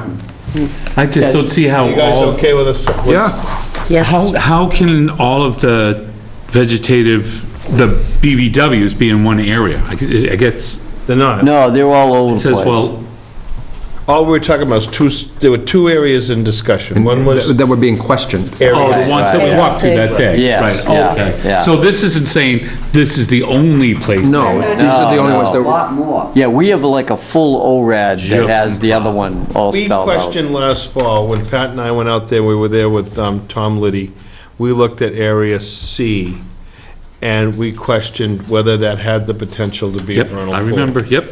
So we went back this spring, and they agreed that they would hold off on those two areas until we would confirm Right. that. And they were pretty much ready to concede Area K last From year, the jump, yep. but not Area C, which, Turns out they Turned were out to be right. right. And actually, they fought K a lot in the beginning. Yeah, oh. There's no way that this is. Oh, so. well, that's, And Lisa and I heard wood frogs, Yes, so. we did. Yeah. That whistle was good. Yeah, we heard frogs. Yeah. can I sign this? Well, they Please do. found the Yeah. eggs, so Yes. I'm not listed on this, so do I sign it anyway? and there's no denying that. No, absolutely. Yes. You only need one? No, just, I'll give it to them, I don't even know if it asks for signatures of everybody, no. Ask for Just Frank just to for sign. Frank. Just for Frank, oh, okay. So let him hang. You want to sign again? Yeah. It's all on How you. much am I getting for each one of these signatures? 5 Why cents. do you need Not something? enough, buddy. Because they're No, it's- lawyers. We just made copies so you guys could read it. Okay, we're good. Oh, so there's only one? Yeah. Well, what, he's over there signing them all. I But it's because He his wants money for the his name's on autograph. the closing. You get nothing. Okay, What's next? what else, what do we have? We can go through, Ma'am, do you have a? Hi. Are you Is there here something for you're waiting? something on the agenda? I'm just here to listen. Oh. We heard they had such great meetings. Nobody stays this long, so we were just wondering. Rosemary left. If there's somebody that's waiting for something, we try not to make them Oh, thanks. report you. Yeah, what's up with 82 Lighthouse? Okay, 82 Lighthouse, we issued the DOA for a cement pad, and they were gonna do an aluminum stair over the top. So they got the aluminum stair and it didn't reach the ground, so now they wanna supplement with a piece of wood, a wooden stair attached to an aluminum stair. So they contacted, Order the stair. could you get a longer aluminum one maybe, is that what you're thinking? Of course you can. Of course you can, Well, they can make anything you The want. thing is, originally, they wanted to do the concrete, and we I said know no. that, that's So then when they right. said wood, and I said, I'll bring it back and we can talk about it. Anybody It wants to should be take? one or the other, I would think, all wood or all aluminum. No. No, we said that we didn't want to. As long as it wasn't concrete. That's what we said no to. Right. And whether They it's wanna do permanent or both something now. that gets taken Right, back. that's what- yeah. Yeah, we don't, I mean, I don't really care if they make it wood or aluminum or... Yeah, as long as it's not Strings. permanent, No, because they need to take it up at the end of the season. yeah, Right. okay, all right. 8 Dunbar. 8 Dunbar, the conditions are going to be mailed out, and there were a few that we needed to add on here, and it's mostly, they agreed to remove impervious, we're going to hold them to that, and they're going to use pervious pavers down the other end. This is the one that's right on the river. And then there were old orders that said remove some debris, and they signed off on it. Some commission in the past signed off on it. There's some stuff behind the shed, and I was just gonna add that one little condition. Right. Do it. Behind the shed. I thought we had said that, but I guess. Yeah, I right. read through it again. I took it Right. back, I read through the whole They did thing. an awesome job, though. It was Remember awful that, before. Frank? It was Yeah. a dump down in the... Yeah, that's what I heard. There were cars out there, and there were... It was yeah. a dump, that's all I can say. Unbelievable. Okay, Hunter's Dam removal update. We had the meeting today, and it was with the MIPA people. Did you go to that? I had to stay home, I had problems at my house. Yeah, so it was, we had some of the fisheries people, some of the MIPA people. This has taken us a long time. It started over 2 years ago, Well, almost 3. We knew from the get-go it was a long Yeah. process, and to wait for different grants and so forth Right. and so on. So some money has come in, they're waiting for some more, but, Yeah, and there's gonna be more applied for. yeah. And Cohasset has to do a hearing after a notice of intent too, because it affects them. And- Well, we didn't expect this to be done. Removal Yeah. would be like a year away. Yeah. Was the last I was told. Yeah, it's at least, I would guess Yeah, it's at least. and it was a process. Yeah. So that was interesting. They had a slideshow, and it was pretty good. The big thing was to get funding. Right, It's right. gonna cost us, the town of Scituate, minimal, Yeah.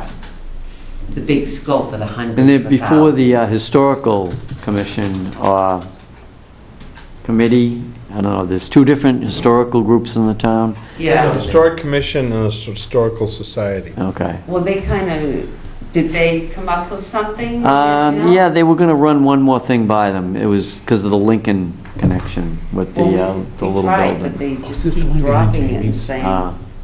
you know, they're not interested in spending the money. Was this one behind Jamie's on Lincoln? Yeah, you go, Mordecai? it's just almost on the Cohasset line. Yep, On Country Way. yep, I And got All you. filling in. Mordecai Lincoln is that little road that goes next to Yep. Jamie's and comes back out on Country Way. Yeah, you'd never go on it. You'd never know it was Oh, there. it's a Lincoln. cool You little wouldn't area. even want to get in the Grandfather's lights house. at North Situate if you're coming from Oh, Cohasset. shortcut? Yeah, it's a cool little area. Clap Road, 92 Clap Road, there is a letter that was sent to us. I don't know if I sent it to you guys, was it an email or a letter? How are we Say- done with that goddamn thing? Yeah, yeah. Ding, ding. There you go. Oh, they got more water than... So they said there's no language saying that they can't have a trampoline. So it doesn't say trampoline, but it does say that that's the area where the blueberries go. So I'll write it up in a letter and do that. I didn't get to that one this time. The ORAD document, okay. Border Street. This, I gotta go, I meant to go back there to see how he fared out. it sounded like he cleared it out a little bit Right. with a shovel, hopefully. But I sent out something to you guys that looks like our options at this point. I want to just close this one out the Yeah. next time. Let's, Hey, you know what we I- can vote on this. I know we talk about a wetlands crossing and having a natural bottom and all that. If you have a minute, like you don't, I know you don't, but we permitted a wetlands crossing off of Summer Street Yeah. for the Glen. Yeah. Steve Ivas oversaw that.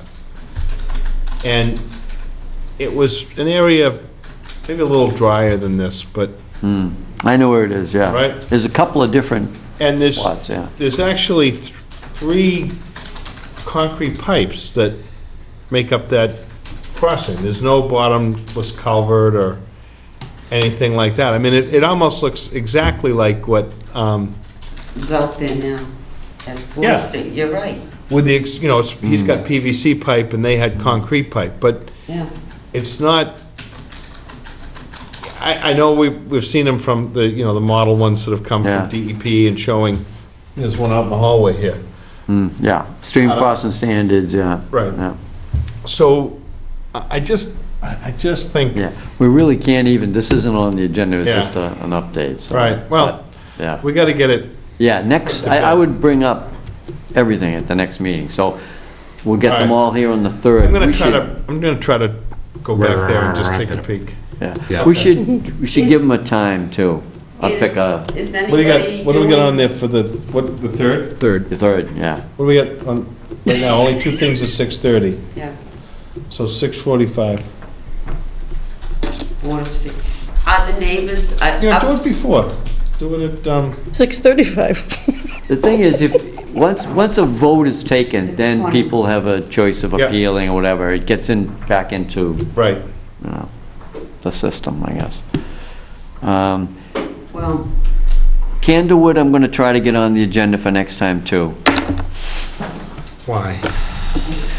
Atlantic Ave, this was, missing stones and sand yeah. from one house and maybe in the next house. So this person is arriving back from Florida this week. So we'll get them on the agenda. Okay. Turner Road is 4 houses in a row seem to have taken a lot of sand and dumped it over the wall. There's mounds of sand over there. I'm trying to figure out, you know, there's any kind of permit at all. So trying to figure out who did that. Where was Jericho, this one? on the ocean? Turner, side? just as you come straight down Jericho where it hits Turner. Yeah. And there's an opening in the front of you, and then 4 houses to the left of that. Yeah. Sand everywhere. And- On the other side of the seawall? Yeah, yeah. Well, won't the ocean just eventually take it? Neighbors are complaining. I mean, And it's- isn't There's, that, we do one, they should have Not their done a minor prerogative. activity. Someone should- Yeah. Probably would have allowed I it. mean, it looked to me Yeah. like there was when I was, this weekend, I was working all weekend, and Yeah. just trying to go to get a sandwich, you're like, Yeah, put blinders, yeah, yeah. Carol, when you get a minute, will you look at 108 Inwood Foster Road and see, like, somewhere I'm thinking that you did issue something for that property, but they were dumping material there. Oh, no, I could tell you what happened on that. This just changed hands, and the wall was getting undermined on the inside. Okay. And he said, what can I do about that? And he said, could I bring any material? And I said, you could probably bring cobble in or Well, sand. they did bring cobble, so it was Yeah, washed. so they did. But in addition to that, they were cutting some trees down and. Yeah, there were a couple of dead invasives. All right. And then, he came before us for a minor activities permit Okay, on good. that, yeah. All right. And he said, I won't do anything on the outside of the wall, and I'll do landscaping, and he was gonna do plantings too, he's gonna do Okay. plantings, so, All right, because it is on the Barrier Beach without yeah, question. right. Okay. Okay, Jericho Road, there's been a house on the left, 147, that has brought in a lot of fill. And this past winter, this was added tonight. Okay, it's up at the and top. This may have caused the water to be directed toward the abutters, and everybody was nervous about that, and it was done without a permit. I called the guy a few months ago when he had brought in the first load, and he said he'd come and talk to us, and then this past weekend, on a Friday night or a Saturday, brought in a couple of Landers trucks full, so we'll have to get Is him that in here. is it on the beach or anything? Is it in No, our? no, it's on that, the wetland that's across from Malone's house on Jericho, What number, Yep. Jericho? across from the one we went to, So it's in a 147. resource area? Okay. Anyway, Yeah. Okay. Yeah. Almost a foam road. Oh, the other side of the marsh, going toward the beach, Right. yeah. Yeah, ocean. So we're gonna do an enforcement order? Bring him in, have him explain it, and then if he, maybe he wants to file an after the fact and say, gee, I brought in, and it might be a foot or more of material, but they're all crammed in, there's a million houses right there, so. Do you want? And give the abutters a chance to have their say on it. So Yeah. maybe he has to get, some engineer or stormwater kind of review, Okay. so. Okay, and is that it for? The other one, I wrote a draft letter, I think I sent it to you on the Monticello Cranwood ongoing feud. So that letter didn't go out yet, I gotta get it on letterhead tomorrow with Carol. But it was plowed right down the lane, so that's a mess. So that'll be on next time. he's just moving the sand back to the beach. Right. Right, Yes. right, yep. Yep, so. Okay. You're the Google Earth expert. And then, where else we got here? Then I think there's a certificate of compliance Yeah. requests. Carol, did you have anything on those, or we're all set? I think, We need orders too. We gotta vote the orders. oh, right. I have, 61 Kingsway, 222 Central Ave, additional CFCs beyond 17 New Driftway, 2 for 157 Art Glades and 81 Townsend. Those are all certificates of compliance? Yeah. 81 Townsend was a septic system years ago, and all I had to do was make sure the grass grew in. So I went by there today, they're fine. 157 Glades, rear Glades, is way in the back overlooking the marsh near the Great Island that we were looking at. Yeah. And he put in a septic, a raised septic with a wall around it, and planted on top of it, and then he raised a shed. And I guess he put on pilings, and building department doesn't have regulations around that, so it's up off the ground and it's on pilings, so that looked okay too, so. So he's all set. I think he has a closing tomorrow too, so, and he's got 2 open orders, so, certificates. 17 New Driftway was in before us last time. He's the little hamburger place and the ice place off of Driftway there. And he's looking for a final certificate of compliance. And I think we could do it if we hold a little money back in escrow so that the planting, we could be sure the plantings are done, and he was fine with that. Do we have money from them for anything, or does he? Oh, I don't know. I don't think so. Oh, okay. So So he said he really needs this, and he'd be willing to put money down, because like it was snow damage and it killed all the planting, so, we should get like twice as much as is needed. just in case. Yeah. Yeah. The other thing is, I don't know if you remember on this, if you come in the driveway to the right, there's a paper road cul-de-sac, I guess. Right, there. McDonald Terrace. Yeah, and there were screening things, Right. supposed to be put there. They all died. He Yeah. said they were planted and they died. Yeah, And so I said, well, we'll get a little extra money just in case something has to be done Right. there, so. I think that's fair. Fair enough. Yeah, he went through, yeah. I mean, most of it looks like they did a pretty good Yeah. job, the Yeah. seashell piece. Yeah. All the Yeah. plants. And the islands got and some stuff, dead yeah. plants. Looks and- nice. Right. And the invasives, they're never gonna get ahead of Right. that. I think we're Yeah. better off holding a little bit of dough, let them plant the stuff, and then make sure it grows, and then we'll give it back. to Yeah, them. yeah. All All right. right, yep. And then I think, is that it? Green Bush Realty Trust, Townsend. Kingsway, which one was Kings, Carol? Off of Water Street? Right? Yes, it is. What about it? That's what I'm asking Carol. Oh. I'm drawing a blank, I've been there. Oh, it's when you first start up Border Street, Kings Preserve. Every street that, Kingsway. Oh, It's 61, not 161. okay, and I, So wait a minute, Kings what? Yeah, maybe I'm wrong. Yeah, you are. okay. Septic? I can't think of where it is, but it's on the tip of my brain. Stop. curious place to be. Can't be very big. We gotta be, No, I think not. wow, Tough crowd. you started it. Oh, why can't I think of where King was? I need my On the telephone tiny book. tip of your brain. That was the septic we took the link from. Oh, yeah, yeah, Info yeah, Path, yeah, yep. That was an old septic, and it's been in for 10 years, and they just thought of it as they're going to sell the house, so I went out there We and do have there. an inspection from Rosanna Davis. Right, and they owed the Oh, fee man. still, I think. I Did they? No, Oh, they sent it, I okay. think they I gave think that's us it. And the 222, Richard went out to. Yes.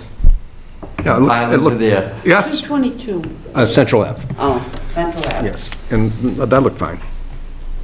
They've got a new ramp in, raised ramp. That's nice. You know what, I think one of the questions we should ask Rebecca when they come out here is any scraping gonna be allowed at all on the west side of Central? I mean, if stuff is plowed there, I mean, a lot lands there, but if there's an extra couple of feet, is there a way that Yeah. could be? Yeah, in all honesty, that lady was exactly right. is at least 2 feet of stuff that Yeah. happened really quite innocently, but nevertheless, the town did it. Although, when we were out there right after the storm, it, there was a crest, it was high on Yeah. that side. I bet there's not much difference. But There you're was going down the many middle of trucks the that road. dumped in that area. Those guys are bad. Okay, but hers was impacted by that. Yeah. She way at the end, right? No. That whole She's area right where there they were with- dumping on the marsh, she was one of the, because there's about 5 feet of stuff from, There is stuff there I that was wanna not talk about naturally another put there. place. Right. That's, I want to talk about Clap Road. That farm. Are they, what's So the what- name of it? Which, So what do we have for orders first? What do we have for, We don't. And what if, We yeah, haven't seen orders. you haven't seen orders, but you're gonna sign. the standard orders for the ones from last time was 111, so 111 Turner. Yeah. That was an elevation, and it's Okay. I make elevation a orders. motion, we accept the orders as written for Yeah, because the 111 only, Turner. the other ones we did tonight, like with Leo's, we Yeah. have his conditions tonight. second the motion. yeah, all in favor? I, I make a motion. Well, before you, Whatever one. there was other one was the staging area on Clap Road for the Summer Street Water Project. Yeah. And they had asked if Damon was possible. I know. Yeah, and What? there's big trucks, there's gonna be doing the water project up on Summer Street. Yeah. On the west end, Oh, and they were looking around for a place to stage it, and they suggested Clap Road where the new Damon property is. So I emailed Frank and the Board of Selectmen, and then he called you. Right. So, on that site, there's a fairly good-sized area that's set back off the road. I just don't want, we've had this issue with Ingrid. Yeah, that's Way. the last thing we want to mess out there. So, but there is already an area that's all been cleared No, I realize. and whatever. I've been out. And what, we are trying to create a drive and a parking area. Are they That's interested? why I Yeah. emailed, If they're yeah. interested in doing something like that, we could talk about it. But I do think we're gonna wanna notify the neighbors, and I think what we need to do is be clear on the duration and just what they're gonna have there, so it doesn't turn into an area like Ingrid Lane where it goes on and on and on. I mean, Right. I think part of the problem at Ingrid is there was actually 2 projects. There was a sewer project and then there was a water project, Wow. so it got, And there was a grinder, Put an and there end date was, to it? Right. yeah. Yeah. what's that's- that? can you put an end date to it? Well, I think we need to talk with them and see how much they're thinking that they really want to put there.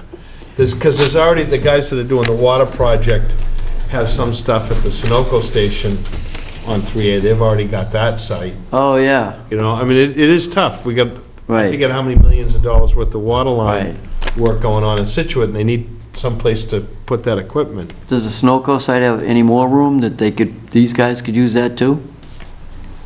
They probably do. Well, they'll have to work it out with But them. If But we let- can get what we need out of the Damon property, that Can I- might be a good, Do you want me to? it might be a talk- win-win. Do you want me to talk to this Bill, Irwin?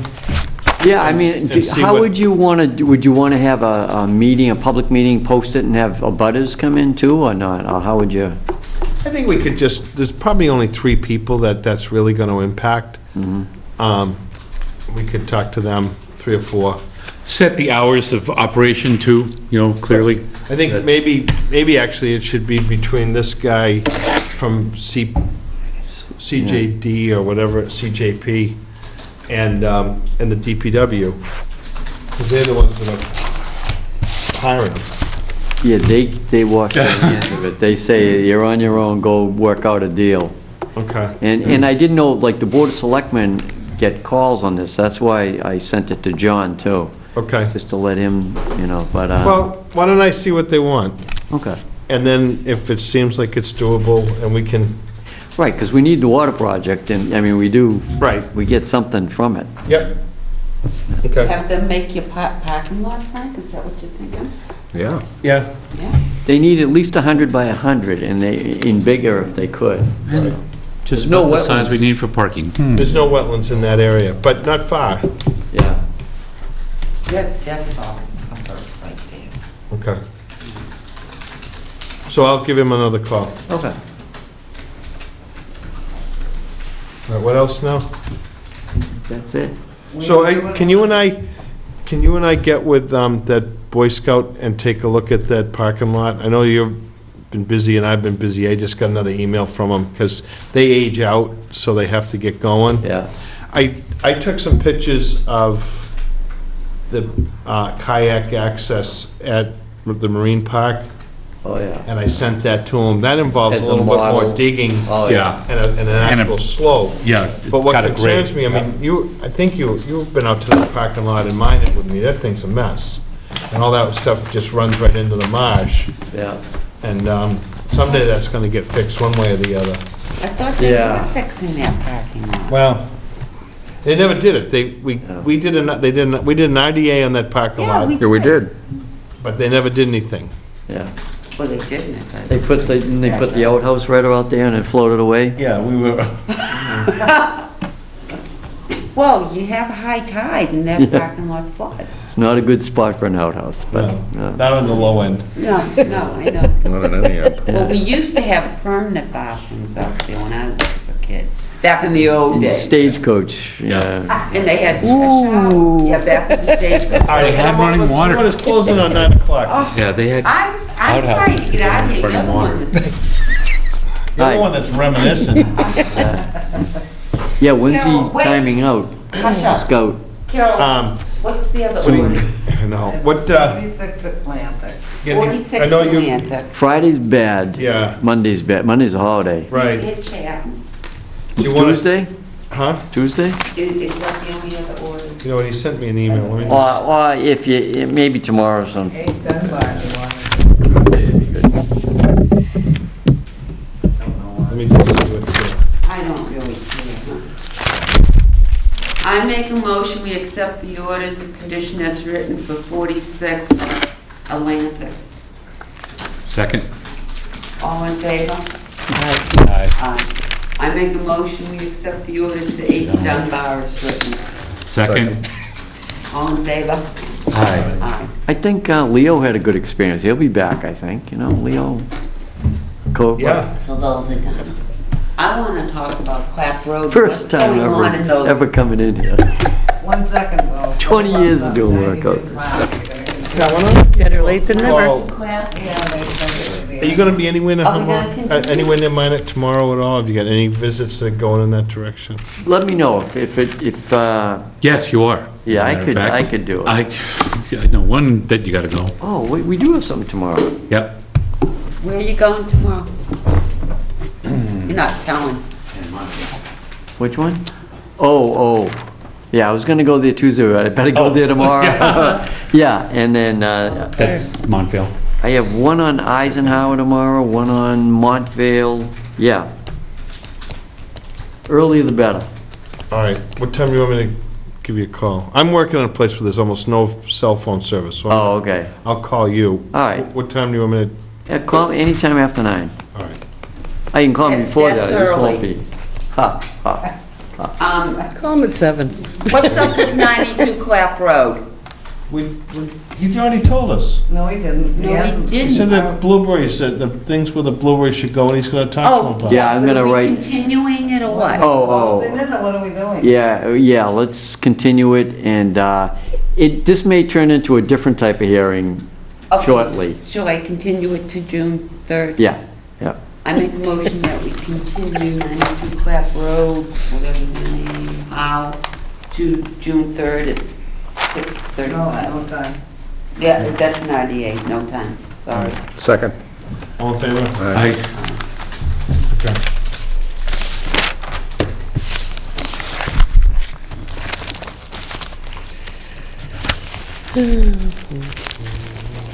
Okay, do it. I want to know what's going on with the retention basins on Clap Road. They're still full of water. I have to recluse myself. Well, just be quiet. Yeah, I've been sending emails because there's no votes involved at this point, but, Well, we saw It's a- pictures. yeah. Yeah. It's a mess out there. We went out there that day, remember? Yeah. Are they going to start building houses? What's Oh, gonna happen? They're hoping to, yeah, they're, they're trying to get the stormwater straightened out now, and we sent out Pat Brennan this week. He was out there with their engineer, and they may have to raise the height of one of the basins, and they have to definitely scrape it out and replant because it's silted in, so. I think DEP should come see what they left us. Yeah. Well, I think Pat Brennan's supposed to work with them under the planning board and under us to see if they can fix What it. is coming up from underneath, Yeah. believe me, Oh, especially yeah. the front one. And I don't, The back one's pretty wet. if you have this much of a That's where I sunk in problem my without one house being built, I'm very, very, very concerned that it can ever be solved. So when is There's it, no houses out there, there's no runoff There's from still houses. trees that are gonna There's come still down. trees. Yeah. It No, is I a- engineer gonna understand. get back It's to a us? disaster. He was out there day before yesterday. Was it Monday he was out there? So does he get back to you on this, or how does that work? Well, he works with the other engineer, and the other engineer said they're gonna try X, Y, Z, and he said, all right, go try that, and then they try it, and he goes back out, sees if it works. But we don't sign off on closing this out until it's working. Well, they're Yeah. out there with hoses and they're just spreading water. They were pumping, yeah. Although, a lot of times during the construction phase, that's when it's the worst. There are some that are terrible during construction. But they haven't clean even them up. started construction, that's so- my concern. But if they're not solving the watering area, they can continue to build? Yeah, they have an order of conditions and it's not closed out yet. So then they can start construction on the houses. Most of them are out of our jurisdiction. Yeah. So why, I don't understand why they can, if they're not meeting the conditions, then why can they continue to build? Well, because it's during construction, it's like, you could go out, you could do an enforcement order if it impacts a resource area, you could. Right now, it's flooded. Right, And it's not supposed to look that way, so they get a chance to try to fix it. okay. But, But if this gentleman comes back and says that whatever they have suggested is not working, then we Right. can do something a little more assertive? yeah. Okay. Yeah, there's complicated issues on this one too out by the street. There's a basin that may need to be changed. Right, right. So there's a lot going on out Understood. there. Yeah. This was the Pipe going biggest question at the underneath the time street. that we even were talking about it. Yeah. Well, that's right what where it I'm is, yes. saying with DEP, and the water is just coming up and they wouldn't listen. Yeah, I mean, because it had been mowed a long time, they considered it a lawn, which I think is a crazy rule, but it's in the books. If you've been mowing something for, 30 years, they call it a lawn, even though if you stop mowing, it would become all wetland plants.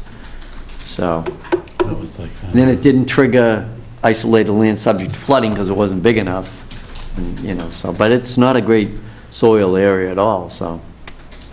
They have to fix it. They can't, they may have to dig it all out, put in sandy soil, raise it up because of the groundwater level. Okay, well, I just would I hate remember to see the them engineers start going all over clear this cutting with us, and how it's gonna work. Yeah. before this is solved, that's all. Yeah. Yeah, we don't want to see it get worse. I know what you're saying. Yeah, Well, they haven't started anything and they have a mess. well, the stormwater stuff is all dug up. Yeah. That's what. Well, the that's mess what I'm is. Yeah. saying, but they haven't started. Have you addressed any of this with him to let him know we have Yeah, concerns there- now? If you and guys what want was to the- continue to You can go discuss this, home. I can go home. Yeah. No, you it's- can't go home. No, Yeah. you can't. You have to Certainly send not it even to on the us. agenda. Yeah, so let's wrap it up. All right, I make a motion to adjourn, go home. Second?